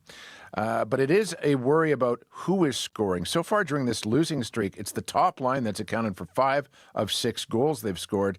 The lack of depth scoring has got to change, according to head coach Scott O'Neill. We're in a funk right now, and we got to find ways. We're doing a lot of good things, but got to find a way to get some secondary scoring. And we're obviously Scheifele did it again tonight, and we need other people to step up. And it's not about being pretty now. I don't care how it goes in, off your head, off your leg, however it might be, rebounds, whatever, deflections. We got to find a way. You can't go into games with one line running. They need greasy goals. They will get a chance for some of them tomorrow in Carolina when they play against the Hurricanes. And the Blue Jays are back in the news. Strike 3 call gets him again. 9 strikeouts for Dylan Cease. That's the sound, Marcy, of Dylan Cease while he was pitching for the San Diego Padres. He is now going to be a Blue Jay. According to reports, Cease is going to sign a 7-year free agent deal with Toronto, one that will pay him more than every guy not named Vladdy. When he's been at his best, Cease has been among the majors' best. He finished second in Cy Young voting just a few years ago. He's also durable, Marcy. He's never missed a start in his 6 years in the majors. That's the good bit. The not so good, Cease's slider, once almost unhittable, is a pitch many have caught on to, and his stats over the past couple of seasons have been merely better than average. He's also a right-hander, which can be said for all of Toronto's starting pitchers at the moment. $30 million a season, a lot to pay a guy given those circumstances. But that's the cost of business these days. And let's face it, business wasn't too bad for the owners of the Jays this fall. All right, Scott, thank you. You bet. That is Scott Reguer with our Thursday morning sports report on CBC. I'm Marcy Marcus. You're listening to the morning show here on 89.3. And still ahead, do you have the best New Year's party in town in Manitoba? Got room for a CBC camera crew? We're on the hunt for a Manitoba location for CBC's New Year's Eve show that runs nationally, and we want to hear from you. But first, we're going to hear the details from CBC's Adrian Arsenault, who will join us live right after your news. This is CBC News. Good morning. I'm Heather Wells in Winnipeg at 7:30, -5, mostly cloudy today, bit of a northwest breeze, and still just a titch above normal, a high today of -5. Manitoba's health minister is being asked to reconsider and pay for the surgery of someone who had to go out of country after waiting for years. Details from CBC's Bryce Hoy. While they waited for spinal surgery, the patient went from being able to walk to needing help with all aspects of daily life. That's according to a case before the Manitoba Health Appeal Board. In May, Manitoba Health refused to pick up the tab for an out-of-country spinal surgery. The patient filed a complaint about that. They alleged they were driven to get the procedure outside Canada last fall because their condition became so debilitating over 4 years while they waited in Manitoba. The appeal board called that experience deeply concerning and wants the patient to be reimbursed for the $77,000 procedure. A spokesperson with the health minister's office says the department is reviewing the board's recommendations and will respond by the end of the year. Bryce Hoy, CBC News, Winnipeg. 2 reviews will be done after an 82-year-old Winnipeg woman died on the weekend following a 30-hour healthcare ordeal. Genevieve Price spent 12 hours waiting on a stretcher in the hallway at the Grace Hospital emergency room. Price initially sought medical care at a clinic for a swollen hand and wrist before her condition deteriorated. Her death has sparked a critical incident review. Health Minister Uzoma Asseguera wants to dig deeper. I will be directing that a more comprehensive investigation be completed so that we can understand more broadly and systemically what took place and what needs to be done to prevent this from happening again. Asseguera says the critical incident review will be specific to mistakes made in Price's case. The secondary investigation will look more broadly at whether policy or structural changes are needed. New measures to keep some emergency responders in rural Manitoba are drawing mixed reaction. The province says new bursary and in-community training programs can help keep emergency medical responders in rural areas. But the Union for Rural Paramedics criticizes it as cheap and says more paramedics are needed. Callie McMicken, Reeve in the municipality of Deloraine-Winchester, says it is a good first step, but hopes more will be done. We need to go farther if we're going to fill all these positions and get to where EMS can actually expand and grow the way it needs to grow. McMicken's Southwest Manitoba community recently asked the province to boost paramedic training. He believes the province could pay much more for students to take part in those programs. Manitoba's Municipal Relations Minister is defending the government's progress in improving the province's municipal board. Yesterday, the government released its action plan following the release of a report calling for major changes to the provincial appeal body. So far, the province says it is researching how to improve the legislation, and it has assigned a staff member to help the board in its work. Glenn Simard says the PCs left things in disarray by letting the board flip decisions made by municipal councils, and fixing that, he says, will take time. That just underlines of the extent of the mess that was created and the number of actions that we need to take to untangle it. The report recommends the board only hold hearings that are in the public interest. Prime Minister Mark Carney's in Calgary today for a signing ceremony with Alberta Premier Danielle Smith. They're signing an agreement allowing Alberta to begin looking at developing an oil pipeline to BC's northwest coast. But standing in the way of any pipeline project is the tanker ban off the BC coast, which BC Premier David Eby is demanding Ottawa keep in place. And the president of Coastal First Nations insists an oil pipeline to the province's north coast will, quote, never happen. You can hear more national and international news coming up on World Report at 8. A rural Manitoba food bank says a national accreditation program does not reflect the realities of small communities facing food insecurity. The new program under Canada Food Banks is designed to improve best practices. However, a food bank in Killarney warns the accreditation process threatens to leave smaller organizations behind. Killarney Food Bank Chair Giselle Beaupre says completing the paperwork takes hours of work. We wouldn't know the reward until we started applying for more dollars, more grants, doing all the extra things that accreditation would allow us to do. But getting there is the problem. There's a lot of little obstacles. Participating food banks are expected to meet the accreditation rules by March. If they don't, they could lose access to Canada Food Bank grants. If an organization does not get accredited, they still can work with Harvest Manitoba for food and service.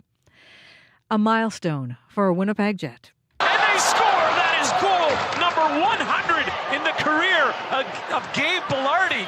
Gabriel Velarde with one of his 2 goals on Sportsnet, but it wasn't enough to lift the Jets to a win. Winnipeg falls 4-3 to the Capitals in Washington. Head coach Scott Arniel says his team's in a funk. It's not about being pretty now. It's about, I don't care how it goes in, off your head, off your leg, however it might be, rebounds, whatever, deflections, we got to find a way.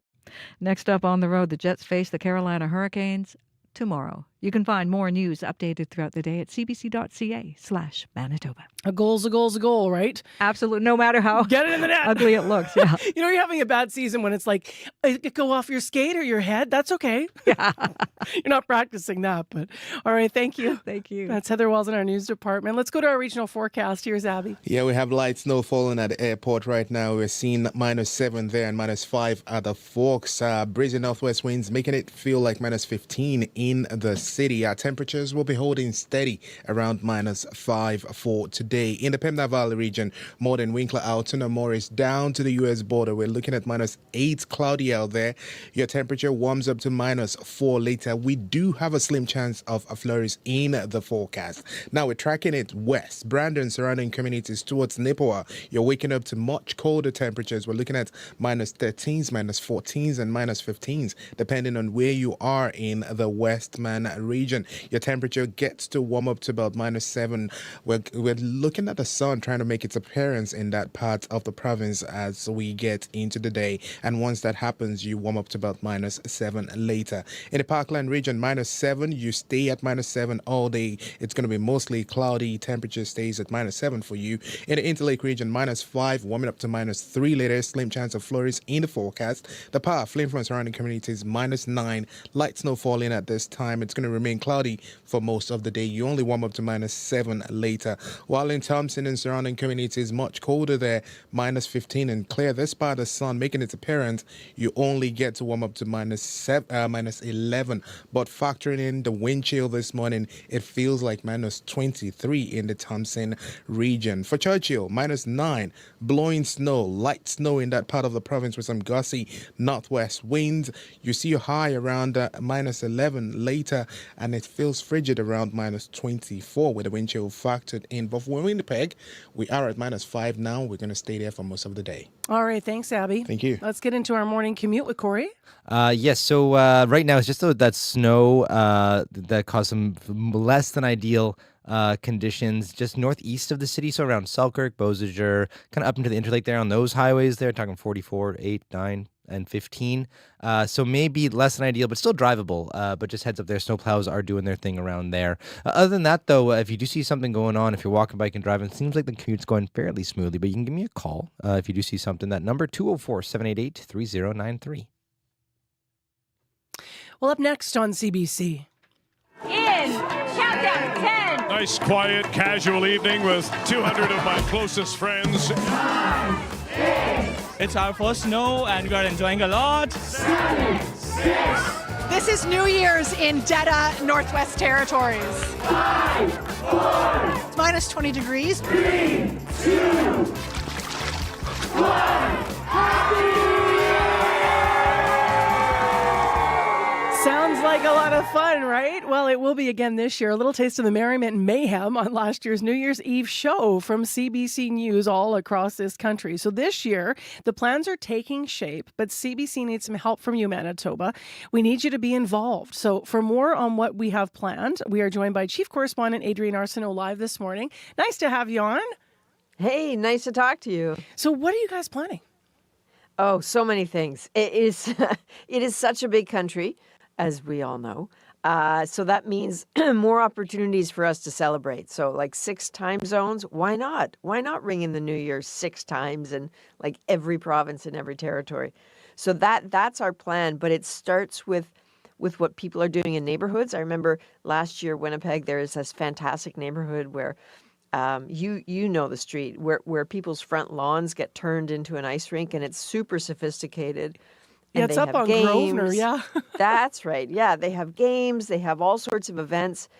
We were there last year for New Year's Eve. We want to be there again. We want to know, like, do you have a mechanical bull riding competition? You know, are you getting married on New Year's Eve?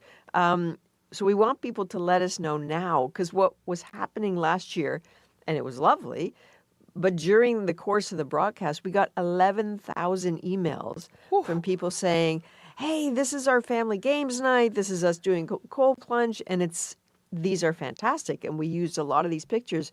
But if we know in advance, maybe we can be there. I love that. So that's the plan. We want people to let us know, like, what are your plans? What are you up to? What do you do? ask@cbc.ca is the email address. I think it's the best one this network has, ask@cbc.ca.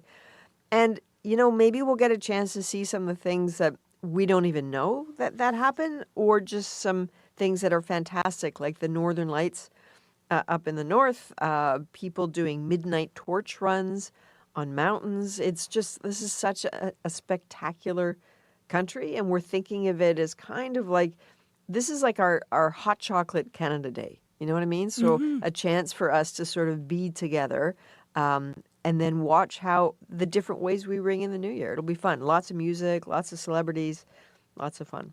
Is it really live all night? What's it like? Oh, girl. I promise Lots of caffeine? I was going to say, you didn't mention coffee in that list. But No. You know, David Common and I are similar in that we neither one of us drink coffee. But so we're constantly, like, I think that's our gift to the universe. Nobody needs us on coffee. But man, you need something because yes, it is live. So we start at 8 p.m. Eastern on CBC News Network and wherever you stream. On the main channel, it's like there's that fantastic 22 minutes special that happens. We're immediately after that. And then we just go. We just go until the last time zone is in. So I'll be on sort of the East Coast, the Central, the North. Ian Hannamansing will join us for the West, and we'll have some overlap because we need to cover it all. So fun. What was your favorite part of last year, Adrian? We heard a lot of memories and moments there. So, it was ridiculous. We laughed. Honestly, we laughed. Also, I didn't expect that among the emails we would get, that people would be proposing on the air. I mean, not to me, not to us, to each other. But we kept getting proposals. We kept getting them. Like, John, will you marry me? You know, Malik, this is, you know, you're the love of my life. Marry me. And we just found ourselves like reading out these proposals all night long. And I kept wondering, like, did it work? You know, is that the wedding we're going to see next year? I love that. We had she and Desjardins and PEI was at a Chinese restaurant in Charlottetown where the tradition there is like everybody just orders from this restaurant and then just goes home and hangs out. So we were in the kitchen in this restaurant, and it was like madness. And then we thought, okay, you know what? We're going to order food from a restaurant here to the set as well. So we ordered like some, you know, chicken balls. I did anyway with that like electric red sauce and just sort of hung out with that. It was really, you know what? It was really gentle. It was really fun. It was no disrespect to my American colleagues and the New York Times dropping the ball. I've seen it. I've been there. It's fun.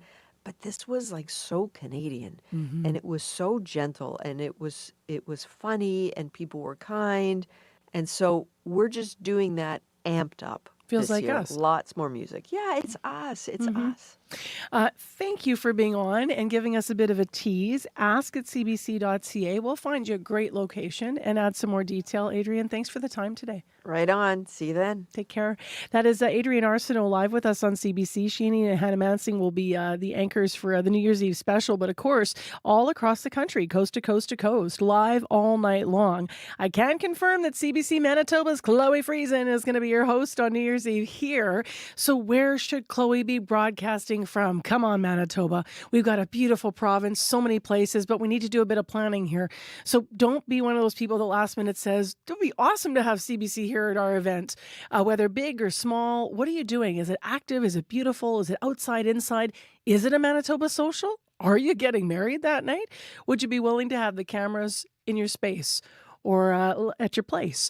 Let us know and make a pitch to ask at cbc.ca if you're doing something fun. Also, email anyway, because as Adrian said, with 11,000 emails coming in all night, they're going to be sharing the stories coast to coast to coast.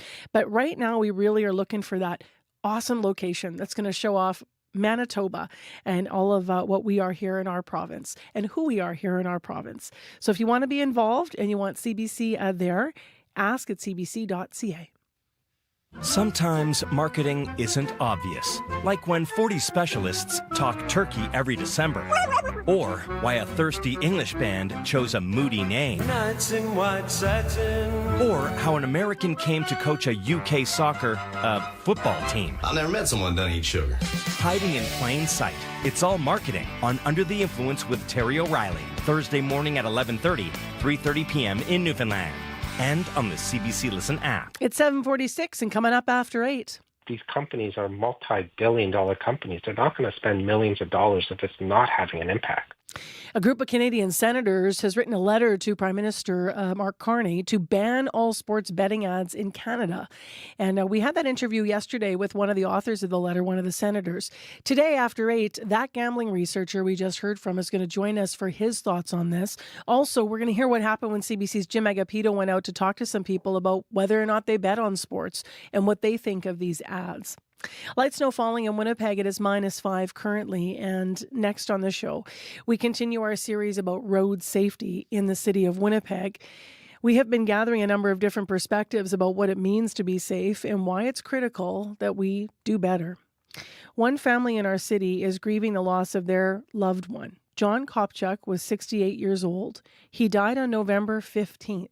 This is barely 2 weeks ago here. He was struck by a Dodge Ram pickup truck near the intersection of Selkirk and Salter. He was one of 9 people, 9 pedestrians killed in our city this year, according to Winnipeg police. Kathleen Kopchuk is John's daughter. She wrote to CBC and said she wanted to share with us her thoughts on road safety.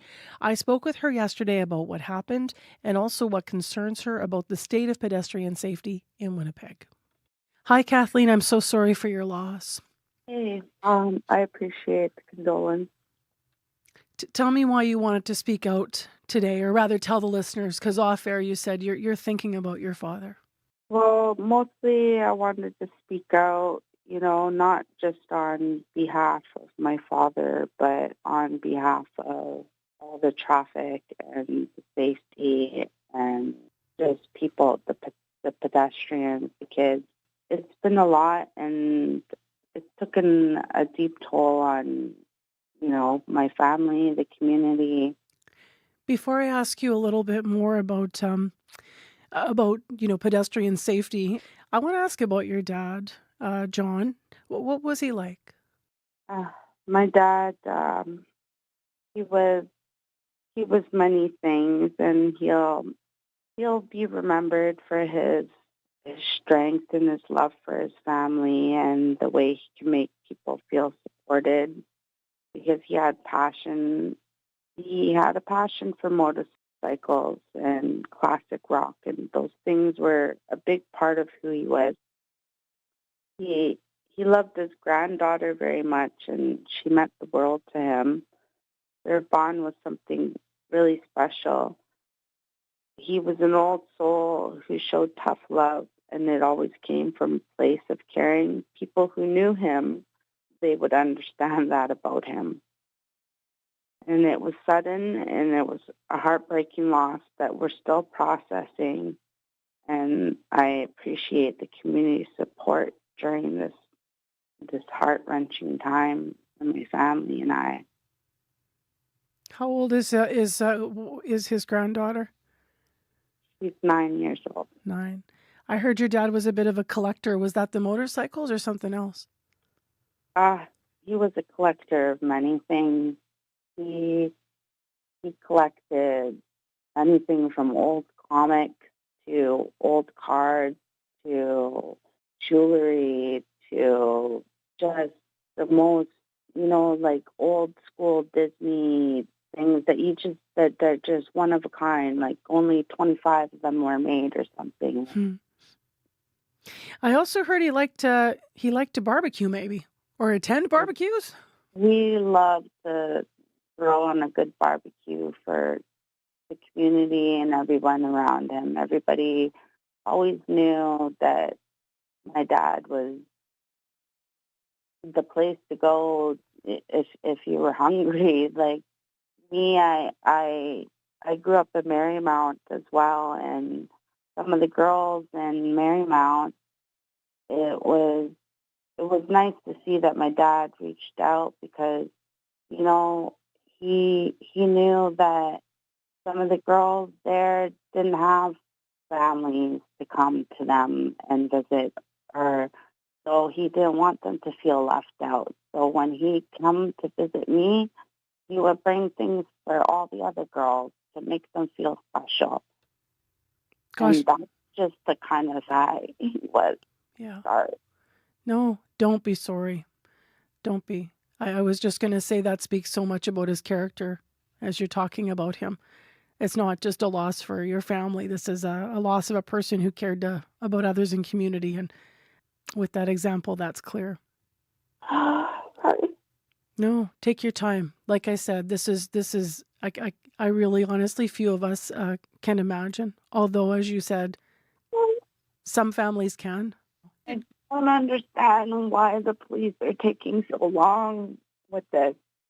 There's so many questions that my family are still trying to mourn, and probably other families too. Like, there needs to be a stop to this. Like, So tell me a little bit about that. Like, how much do you know about what happened to your dad? What was he doing leading up to when he got hit on that day? my dad, from what I gather, he was having a great day, and he was on his way to the pawn shop to make payments on a pendant for his wife, and he got out of the car. I still don't know the whole details because it's still under investigation, but apparently Chachi's has no surveillance. The stores, nobody has no surveillance. So you're understanding Chachi's is the pawn shop. Obviously, people will recognize that from Salter and Selkirk on that corner over the bridge there. Yeah. He was in a car on the way there, and then the car stopped. And did he get out to cross the street or something? He got out to cross the street, yeah. So you're waiting for these answers around the investigation. How has it impacted your family overall? I mean, learning this, I can't imagine the shock. I mean, it's devastating, obviously, and everybody deals with grief in their own ways. So there are many different shapes and forms and the way it comes. So, we're taking it day by day, I guess, and that's all we can do. Have you received, what information have you received from police and MPI up to this point? You said not much? As far as the police investigation goes. I'm not sure if you're the type of family that would have any kind of a memorial or a funeral, but have you been able to do any of that for your dad? I wasn't able to because I haven't been able to figure anything out, but I guess reaching out to you guys made somebody call me yesterday. So apparently my dad's body is able to be released now when they were saying otherwise and different. And now my family is scrambling to figure out what to even do. Like, it wasn't a tragedy to already begin with, and I still don't even have all the answers. So they were holding your dad effectively. This is the awful reality of when your loved one dies like this. Part of the investigation. Part of an investigation for what? It was a crime. Like, how? It really affects not only me, everyone around me, my child, everybody's child. Do you have clarity, Kathleen, about what will happen to the driver that was driving the? I do not. I have no idea what's going on. I don't even know what the driver's name is. Like, I have no idea. They're still investigating. Like, and how? Like, and I get that they got a million things to do, but like, my family's trying to mourn right now. Like, I can't really mourn how is this guy walking free? Like, you just took somebody, but not even just anybody, I'm so sorry for your loss, Kathleen. I wish you some peace in the days ahead, and I hope you get some of the answers that you and your family have been waiting for. Is there anything you'd like to add? I just want to add drivers out there to be more aware. There are people on the sidewalk. They could be walking, they could bike, they could be on a scooter. Just because you're in a car doesn't make you any different. All right, Kathleen, thank you for sharing with CBC. I appreciate your time. Thank you. It's not a perspective we often hear so quickly after someone's lost someone in a road accident, but that is Kathleen Kopchak. She wrote to CBC and said she wanted to share about her father and about safety. She is the daughter of John Kopchak. He died after being struck by a Dodge Ram pickup truck near the intersection of Selkirk and Salter. It happened just November 15th, 11 days ago. And if you want to weigh in on our ongoing series about traffic and pedestrian safety in Winnipeg, please write to us at radio893@cbc.ca as we continue to explore how to get ahead of this and make things safer. We have a traffic update actually right now. Lynn called our commuter line this morning, said there's a stopped ambulance on Academy just before Stafford in the curb lane, so traffic is backed up there. There's also, Mark called saying there's a stalled van southbound Kenniston on the turnoff to eastbound Abinogi-Meekinaw. That's the far left lane. So traffic's moving fine, but that might catch you off guard. So stalled van southbound Kenniston right at eastbound Abinogi-Meekinaw.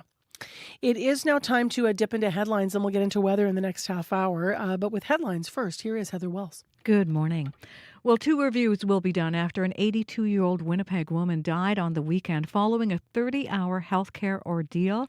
Genevieve Price spent 12 hours waiting on a stretcher in the hall at the Grace Hospital emergency room. She initially sought medical care at a clinic for a swollen hand and wrist before her condition deteriorated. New measures to keep some emergency responders in rural Manitoba are drawing mixed reaction. The province says the new bursary and in-community training programs can help keep emergency medical responders in rural areas. However, the Union for Rural Paramedics criticizes it as cheap. I'll be back with more Manitoba News coming up at 8:30. All right, thanks, Heather. Well, light snow is reportedly falling in parts of Winnipeg. It's -5, and we'll be around that temperature for the day. We do have a 30% chance of these flurries staying with us. And then into tonight, the flurries stay with us as well. The low -10. Tomorrow, we're looking for a high around -6, so very similar day. I mentioned traffic, but please, if you're having any issues out there with conditions or otherwise, remember to call Corey, 788-3093. And one small correction, we were talking about New Year's Eve and how we need a place to broadcast from in Manitoba, so we're looking for you to submit ideas. But last year, I didn't remember correctly that the place where Faith Fundell was broadcasting from was a rink on Harvard Avenue in Crescentwood. Families that get together and have a front yard rink. There is also a joint rink, a really big one across front yards on Grosvenor, but Faith was on the one on Harvard. Chloe Friesen needs a location this year, folks. What are you doing New Year's Eve? Remember, you can email our folks who are coordinating the national coverage at ask@cbc.ca. Still ahead, we're going to continue talking about a ban on sports betting apps when you're watching their Jets games and other sports. Stay tuned.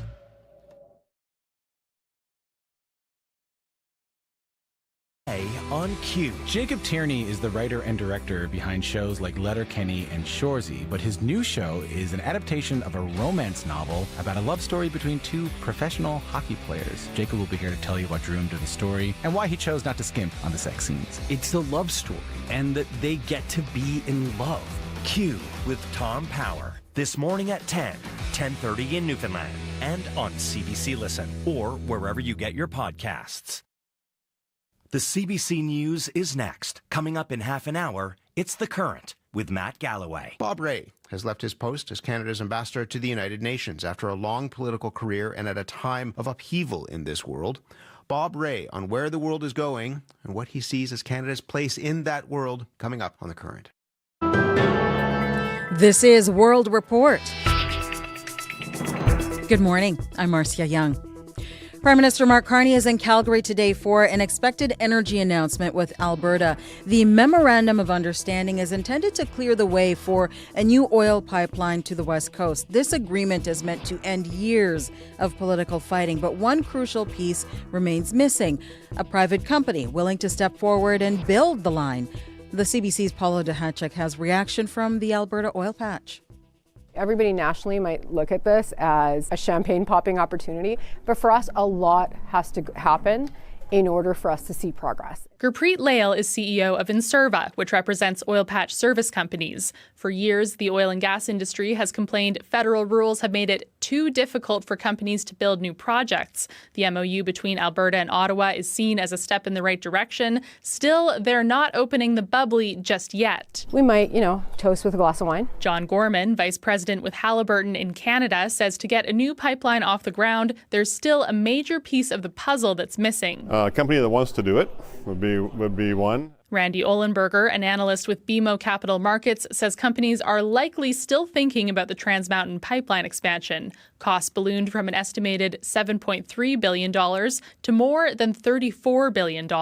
There's no publicly traded pipeline company that's going to step up and say, I've got a blank check. More details about the energy agreement are expected today, but Ohlenberger says he doesn't think there'll be enough new information to completely undo the industry's concerns. I mean, I would kind of view this as, the starter gun has just gone off and it's a marathon, and so we're really far away from the finish line yet. Still, Ohlenberger thinks if the cost issues can be dealt with and a new pipeline built, it would give a much-needed boost to the country's economy. Paula Duhacek, CBC News, Calgary. Quebec is expected to table a new bill today to strengthen its religious neutrality laws. The government is moving to extend the existing ban on religious symbols. This new measure will cover public daycare workers and private schools, but the biggest controversy is about prayer. The legislation could also forbid prayer rooms in the province's colleges and universities. Alison Northcott reports. I think it's really important that our laicity model evolve. Quebec's minister responsible for secularism, Jean-François Roberge, will table a new bill today he says will build on the province's existing laws around religious neutrality. So it's important for us to adapt and to improve our model. Thank you. Quebec passed Bill 21 in 2019. It banned some public sector workers, including teachers, from wearing religious symbols like hijabs and kippas at work.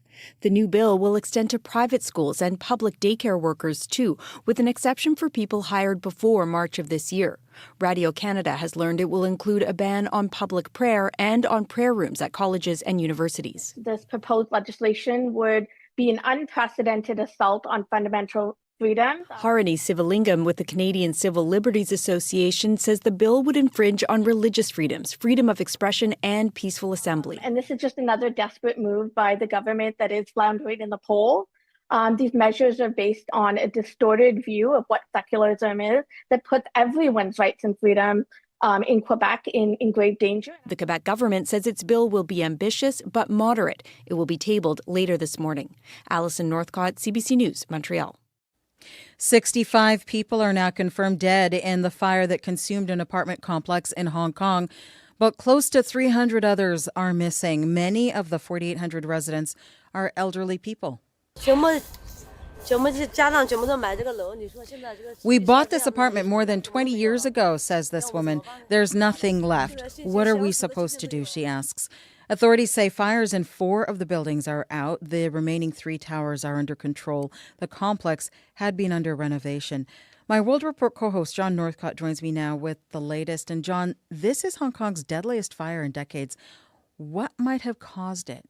Marcia, very early in the investigation, to be sure, but a wide range of potential causes exist. The buildings, built in the 1980s with materials that would not be allowed today, but they were being renovated, and some are pointing to the towering bamboo scaffolding. While commonly used throughout the building industry in Hong Kong, they were due to be phased out because of safety concerns. Residents reported seeing scrap cardboard, paint thinner, and cigarette butts on the scaffolding, as well as foam that could also catch fire. They also report that fire alarms were turned off during the renovations. And then the weather, hot and dry with high winds. Add to that, when you consider 40% of the building's residents were elderly, many of whom could have had mobility issues, making escape difficult. Perhaps in the end, it may not be a single cause, but a deadly domino effect that triggered this tragedy. Nonetheless, authorities have raided the offices of the contractor and have arrested 2 senior executives of Prestige Construction, as well as an engineering consultant. Hong Kong is such an international city. It's home to so many people from around the world, including hundreds of thousands of Canadians. 300,000, in fact, Marcia, the greatest number of Canadian citizens living outside the country after the U.S. So that means there are many here who trace their roots back and still have many family members there. We reached out to some of the many organizations here that support the community, waiting to hear back from them. So far, federal officials say they don't know yet if any Canadians in Hong Kong are among the dead or missing. Thank you. Thank you. My World Report co-host John Northcott in studio. U.S. President Donald Trump is stepping up his deportation threats. It comes after the president identified the suspected shooter of 2 members of the National Guard in Washington yesterday. The suspect in custody is a foreigner who entered our country from Afghanistan, a hellhole on earth. The 29-year-old suspect entered the U.S. in 2021 under an Afghan resettlement program after the U.S. withdrawal. Trump says the immigration status of every one of those tens of thousands of people will be re-examined. The U.S. has now suspended processing all immigration requests from Afghans. This attack underscores the single greatest national security threat facing our nation. The last administration let in 20 million unknown and unvetted foreigners from all over the world, from places that you don't want to even know about. No country can tolerate such a risk to our very survival. The 2 National Guard members are in critical condition in hospital. The suspect was also shot. His injuries are not believed to be life-threatening. And Donald Trump says he will bar South Africa from participating in next year's G20 summit in Florida.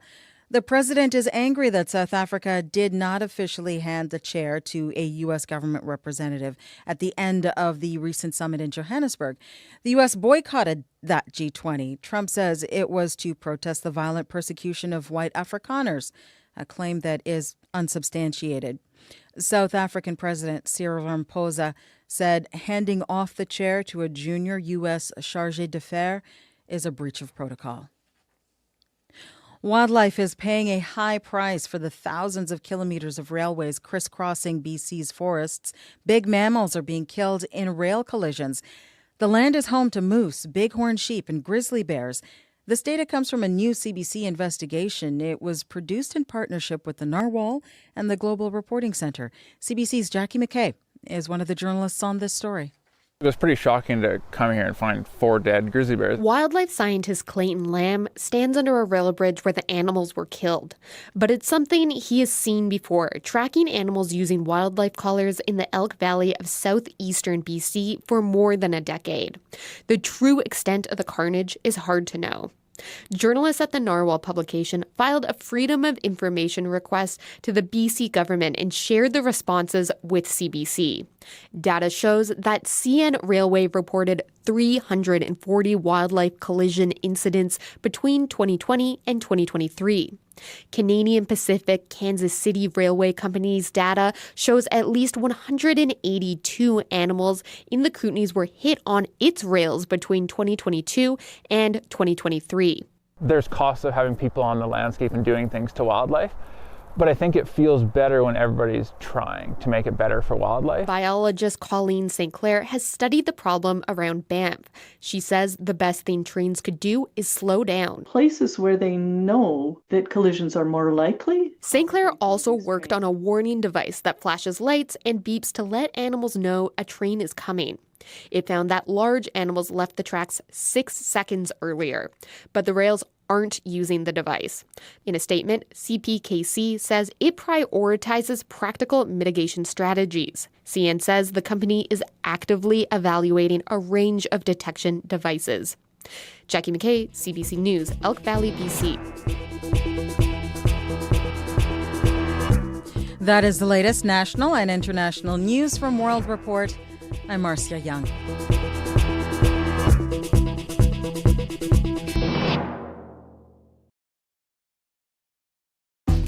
Welcome to Thursday, everyone. Thanks for being with us and starting your day with Information Radio on CBC, 89.3 FM, 990 AM on the app and YouTube. A little bit brisk out there and some light snow falling. That is in parts of Winnipeg, and we'll get into more of the forecast in a moment. Well, yesterday on the show, if you were with us, you heard a Canadian senator who has signed on to a letter to try and ban gambling ads from showing up on sports sites and during our sporting events when you're watching all these games. So this hour on the show, we're going to hear from some people in Winnipeg as Jim Agapito hit the streets, specifically at the University of Manitoba, talking to some young people about gaming ads and how they're affected by them and whether or not they gamble during sports. Also, we're going to hear somebody who's been studying sports gaming ads for 10 years and the impact. So stay tuned. That's this half hour on Information Radio.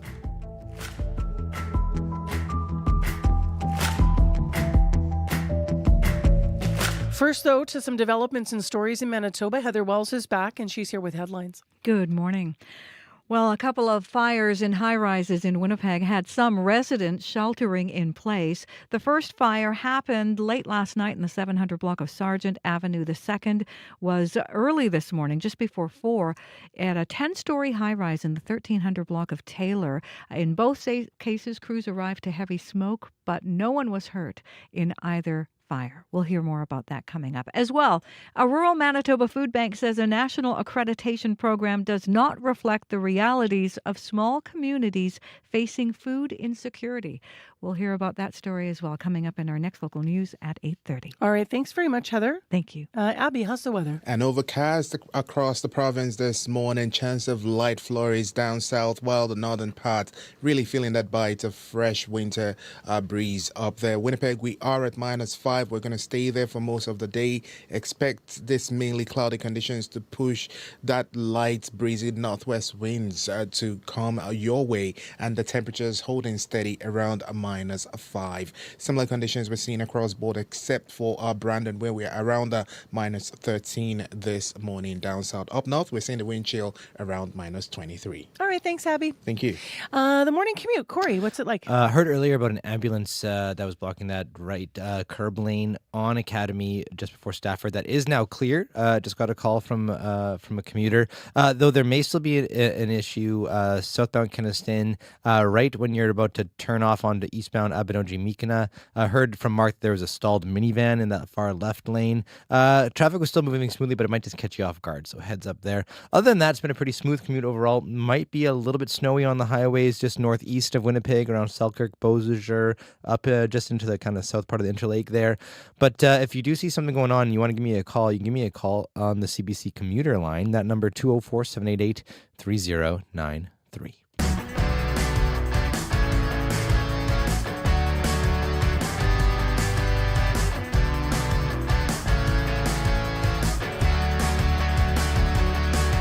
Well, today on Information Radio, we're continuing our conversation about sports gambling.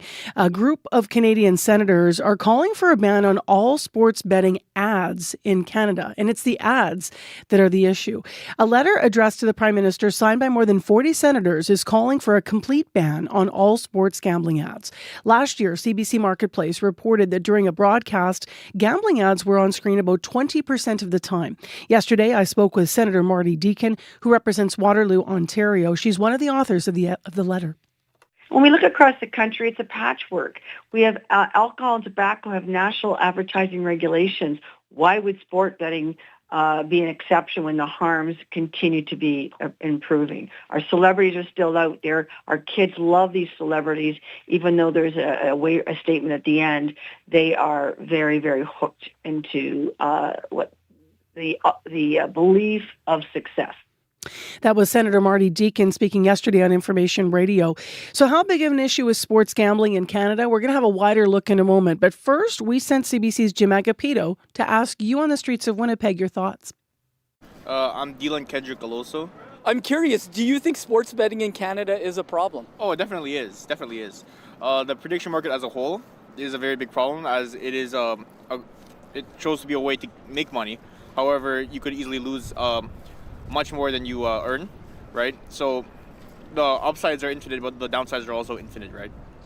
I'm Stephen Adolson.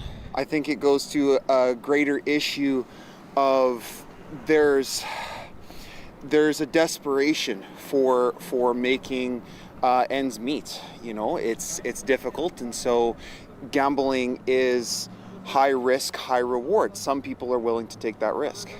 My name is Nathan Asafal. From what I see online, it probably is, with how much is advertised in sports nowadays and how much money people are putting into it, especially students, it's a bit too much, I think. My name is Abdiel Huhu. I sports gamble. Okay, how much do you spend? I spend like $10. Do you think sports betting in Canada is a problem?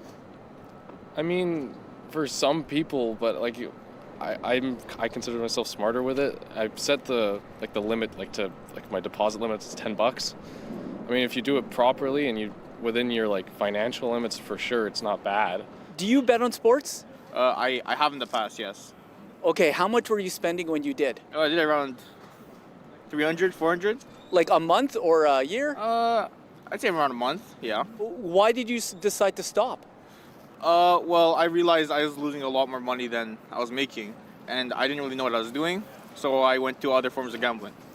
I do not, but I do know people that bet on sports, yeah. And how much do you think they've spent? Oh, thousands. Yeah. Do you bet on sports? I do not know. Okay, do you know anyone that does? Not personally, but I do see quite a few students on campus. Oh, I'm curious. Do you know anyone who you think has a problem with sports betting?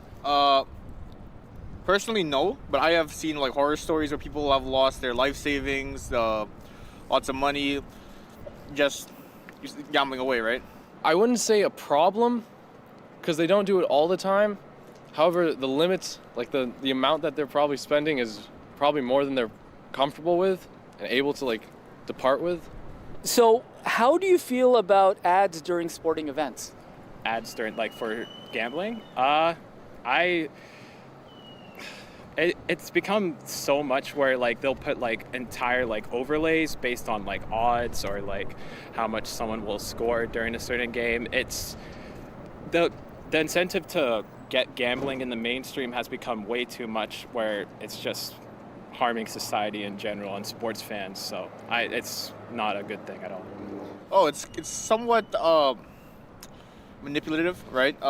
You are using this event and showing it this way to earn a lot of money. However, it doesn't show any of the downsides, anything of the sort like that, right? Applicable, if as far as the business goes, that's the place to do it. It's relevant. As far as, people going to sporting events and expecting to watch a game and then getting suckered into gambling, 50-50s are commonplace at sporting events. So it's a easy way to make a little bit of extra cash with how much people are spending to be there in the first place. I just don't like ads in general. I pay for DAZN, so I just hate the ads. But yeah, they're quite in your face, like everywhere. Especially like, I don't know, like the NFL one has like a bunch. I can't remember what exactly, but they're pretty in your face. And how often do you say you see those advertisements for online sports betting? Oh, all the time. Every day I watch sports. You always see FanDuel, DraftKings, that kind of thing, yeah. Always. Every event that happens, whether it's a Gold-Eyes game, a Bombers game, whether it's a Jets game, whether it's, I know we have some horse racing, always. So that was CBC's Jim Agapito talking to us, some students out in the University of Manitoba campus there. Andrew Kim is our guest this morning, assistant professor in the Department of Psychology over at Toronto Metropolitan University and a Tier 2 Canada Research Chair in Addictions and Mental Health. He's been involved in gambling research for over 10 years. Good morning. Good morning. Lots to think about there, obviously, but why don't we start with this ban that the 40 senators are calling for? What are your thoughts on that? Yeah, I think it would be sort of on the extreme end of what other jurisdictions have done. I agree with the spirit of it. I do think something needs to be done in terms of regulating gambling advertisement, especially sports betting, whether that's a complete ban or some other regulations. I do think something does need to happen. I understand that you say that in your research over this decade that the research actually lags behind. Like these companies wouldn't be spending all this money if it wasn't, going to be for purpose and impact. Can you explain that?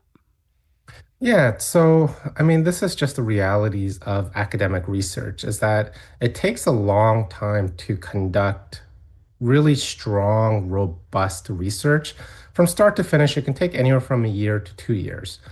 right? But by then, things have already happened. So I got into this area because I'm a huge sports fan. I've noticed all the advertisements and I researched into what was happening. And I thought this is probably not going to have a positive impact on the well being, increased gambling rates in Canada and Ontario. And that was 3 years ago. And now I'm starting to publish and show what the potential impacts that's having. But that's 3 years of advertisement. And what have you found around the rates increasing? Yeah, so there are signals in Ontario for sure. I'm part of a group that conducts a national study of gambling and problem gambling in Canada. We ran a study in 2018 prior to all the changes that have happened, and we've rerun the study this year. And what we're seeing is that sports betting across Canada has increased, but the increase has most sharply increased in Ontario, where we've opened up the iGaming markets. What is that market? Can you explain that? Yeah, sure. So in most provinces, and Manitoba is the same, which was kind of interesting to hear students saying, I see advertisements for FanDuel, DraftKings, which isn't legal in the province. So Ontario, rather than having the provincial operator, which would be Ontario OLG, it's now allowed these multi-billion-dollar companies to legally allow gambling here. So like BetMGM, DraftKings, Sportsnet. Mm-hmm. So rather than having one operator, you have at last count over 50. Let's talk about these ads themselves. Who are they targeting, and what's the impact on the population that's being targeted? Yeah, so if you look at the content of the advertisements, right, and especially on TV, it's that demographic. They're young men who watch sports, drink alcohol, and it's generally what we see in the research. If you're to ask me who is the prototypical sports bettor or who's most likely to bet on sports, they're young men, highly educated, disposable income that drink alcohol and maybe impulsive. And that's who the advertisement, the content, that's who they're geared towards. The issue is sometimes is that the advertisements make sports betting look like so much fun, easy way to make money, and it's targeting people that may be a bit more vulnerable, right? So young adults who may not have their brains fully developed can make appropriate decisions and really makes it enticing. They really show the upsides of gambling without any of the downsides. I want to play actually just a little piece. This is a very short clip. This is the student we just heard from, Dylan Kedrick Iloso. This is what he said about some of the ads that show up during sporting events. It's somewhat manipulative, right? You are using this event and showing it this way to earn a lot of money. However, it doesn't show any of the downsides, anything of the sort like that, right? So it's interesting. What do you think of what he had to say there? Because he's got on one level an understanding it's manipulative and it's not showing the downsides. What's your sense of how this people might not understand how this can affect a person? Because we heard that other young person say, well, I think I'm smart about it, I can handle this. But there's categories of people that will be more affected, correct? Yeah, of course. So, for most people, sports betting isn't going to lead to harms or it's not going to lead to an addiction. But there are some people that it can and it will. And with all the changes that has happened, advertisements increasing, opening up the markets, yeah, we're seeing an increase. And the manipulation, that's a strong word. I think it's more exposure to advertisements. It's constant exposure. It's a reminder. It's a trigger for some. And the thing to make a lot of money is because I am a sports fan, yeah, I sometimes thought when it's end of the second period, Leafs, I'm a Leafs fan for the listeners, and down 2-3 goals, and I see the odds saying, well, for the Leafs to come back, it's minus 2,500, and I'm thinking to myself, well, if I bet $100, I can win 2,500, right? But the likelihood of that event happening is very, very low. So I'm going to lose more money. I'm actually going to likely lose than I'm going to win my 2,500.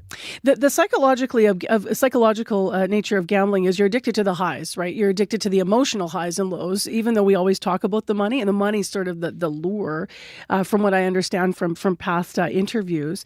What I thought was interesting as well in hearing those young people was one of the gentlemen said, he said, I realized that, this wasn't going to win. So I went to another form of gambling where I thought psychologically he thought he'd have a better chance, but it's all still gambling. Also, I wonder how much the whole, make money quick, have a side hustle way of being in the world right now is maybe feeding into this popularity of gaming sites. Yeah, I imagine that's having an impact, right? So when we talk about gambling, we can generally distinguish between two different types. One is luck-based, where there's absolutely zero skills. We're thinking about lottery tickets, roulette, slot machines. And then we have this other end where we call it sort of skill-based, where there's some aspect of skill. Poker, blackjack, and sports betting would fall into that. Can some people make money on these activities? Yes, but it's a very minority of people that do. So most people that gamble, whether it's roulette, blackjack, poker, sports betting, they're going to lose money. The thing is, in our society, gambling is one legal way that people can potentially make a lot of money, right? So if you're a student, you're a young adult, you're short cash this week to go out or to pay for your rent or groceries, yeah, you might think, you know what? I watch a lot of sports. I'm a huge fan. I know who's hot. Maybe I can put in $100 and maybe I can win 400 and that'll cover me for the rest of the month. But again, for most people, the more you gamble, the more you're going to lose. The celebrity aspect of this is worrying as well. If people are going to bet on sports, how might they do it more responsibly? Yeah, so I think one of the students had a really good tip that they're doing. They set a deposit limit. So some of the research that I've done, what we've seen is trying to figure out what do people actually do to help stay in control of their sports betting. And what we're finding is setting a financial limit. So setting a money limit. How much can I truly afford to bet on sports and stick to that limit? Think of it as any hobby or recreational activity, going to the movies, going out for dinner. How much could I spend? Stick to that. That's one thing. Sports betting has evolved in terms of the number of different types and ways that you can bet on sports. And what we're also finding is that not all sports betting is equal in terms of risk.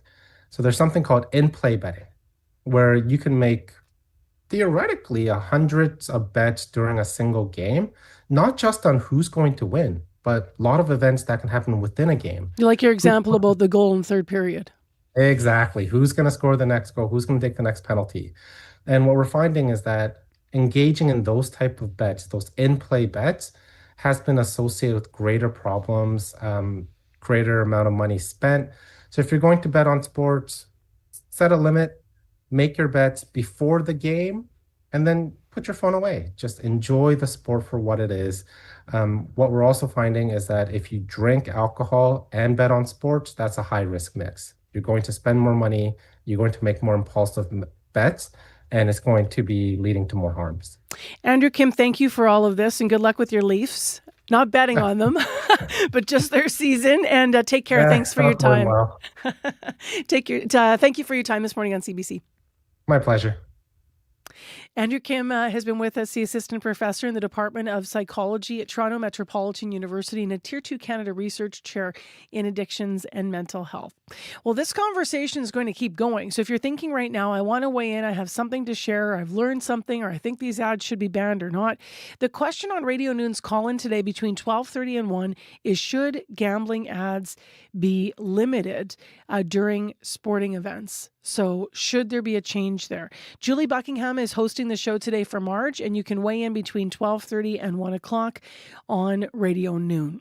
Please do. If you can't make the lunch hour, you can also give a call to their listener line right now at 204-788-3797.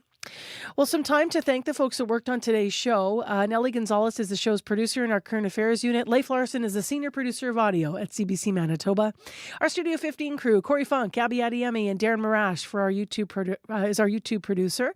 Heather Wells, Jody Nicolo, and Megan Ketcherson out in our news center. And we also have associate producers to thank who worked on their items in the program today. Sierra Sanders, Tony de Guzman, Sophia Peralta Barone, and Jenna Badosso. Thanks everybody for your hard work. And thanks to the guests who appeared on the show today as well. Your CBC Winnipeg News is next. This is CBC News. Good morning. I'm Heather Wells in Winnipeg. At 8:30, it is still -5, and we're not going to be moving a whole lot today. That is the high, which is just slightly warmer than seasonal. Mostly cloudy today. Slight chance we'll see more flurries. The Health Appeal Board says Manitoba should foot the bill for a patient's out-of-province spinal surgery. The patient filed a complaint after Manitoba Health refused to reimburse them for the $77,000 procedure last fall. The appeal board says the patient's condition was extreme when they resorted to getting care elsewhere. They recommend Manitoba Health reconsider this case. The health minister says their office is reviewing the board's recommendations. The Union for Rural Paramedics says new measures to keep some first responders is a step backwards. The province says new bursary and training programs can help keep emergency medical responders in rural areas. EMRs provide basic services like transportation for stable patients, but they cannot diagnose illnesses or injuries the way paramedics can. Jason Linklater is president of the Manitoba Association of Healthcare Professionals. You need 2 fully trained paramedics to handle most emergency calls. EMRs can be trained much more quickly than paramedics, but they can't do a whole lot to help you in a medical emergency compared to a paramedic. Health Minister Uzoma Eseguera says the move will create a clear pathway for people to become EMRs and paramedics. 2 reviews will be done after an 82-year-old Winnipeg woman died over the weekend following a 30-hour healthcare ordeal. Genevieve Price spent 12 hours waiting on a stretcher in the hallway at the Grace Hospital emergency room. Price initially sought medical care at a clinic for a swollen hand and wrist before her condition deteriorated. Her death has sparked a critical incident review. Health Minister Uzoma Eseguera says that review will be specific to mistakes made in Price's case. A secondary investigation will look more broadly at whether policy or structural changes are needed. Well, some people were ordered to shelter in place after fires at 2 high-rise apartment buildings in Winnipeg. The first around 11:30 last night in a 6-story high-rise in the 700 block of Sargent Avenue. No one was hurt. And then just before 4 this morning, crews were called to a fire alarm in a 10-story high-rise in the 1300 block of Taylor. Again, no one was hurt. Nearly 1 year after Manitoba received a report recommending major changes to the municipal board, the province is researching how to improve the legislation. That comes from an action plan released by the government yesterday, showing the government's progress in adopting the report's recommendations. The minister in charge, Glenn Simard, says the provincial appeals body has a role to play, but its power should be checked. Municipalities weren't telling us that we had to get rid of the municipal board. They were telling us that they have to go back to what their original function was, not to re-litigate decisions, but to review them. The report recommends the board only hold hearings involving the public interest and that hearings stop happening just because a certain number of people complained about a municipal decision. Killarney Food Bank volunteers are busy feeding around 60 families every month. And now they're under a different pressure, meeting the Canada Food Bank's new accreditation standards. Volunteer Petchy Hawkins says they want accreditation to get grants to grow their infrastructure, but to meet the new rules, they can't use ungraded eggs, and they'll need to change how they give out donated garden produce. We depend so much on community gardens and on donations of produce from just from local people and from the colonies, because we can't access the Safeway store and go and pick up, 3 tons of produce. Canada Food Banks tells CBC it expects most participating food banks to meet the 2026 accreditation deadline. Manitoba Harvest says it can help groups that opt out with food and advice. Well, his team is in a funk. That from Winnipeg Jets head coach Scott Arniel after the Jets' 3rd straight loss last night. This latest one came in Washington, who outplayed Winnipeg 4-3. Arniel says his team needs to start scoring, and he says it doesn't have to be pretty. We got to get a little bit hungrier, got to get a little bit meaner about going and finding ways to score goals. We'll see if the Jets get a little meaner tomorrow when they travel to face the Carolina Hurricanes. You can find more news updated throughout the day. All you have to do is head to cbc.ca/Manitoba. All right. Thanks for the morning, Heather. Thank you. Let's mention something about tomorrow morning. We're going to be on location, actually. Corey and I are headed out to the Light Wild Blueberry Breakfast. It is the 28th year for this in our community, and it raises money to support the hampers that are given to folks in the North and West End. But Light is about local investment toward employment. So what they do, their organization, they're a nonprofit. They help people that otherwise wouldn't be able to get those first jobs. So we're talking about, getting really that first moment on the employment ladder, because sometimes you go and they want experience or they want a big resume. These could be things that maybe your life hasn't allowed you to have. And so this organization does really important work in the community, and this is their annual breakfast that they have. It is often the kickoff of the season for a lot of folks, and we hope to see you there. I'm actually emceeing, so Corey and I are going to do the show live, and then at some point Corey will take over the show and I'll take over the stage.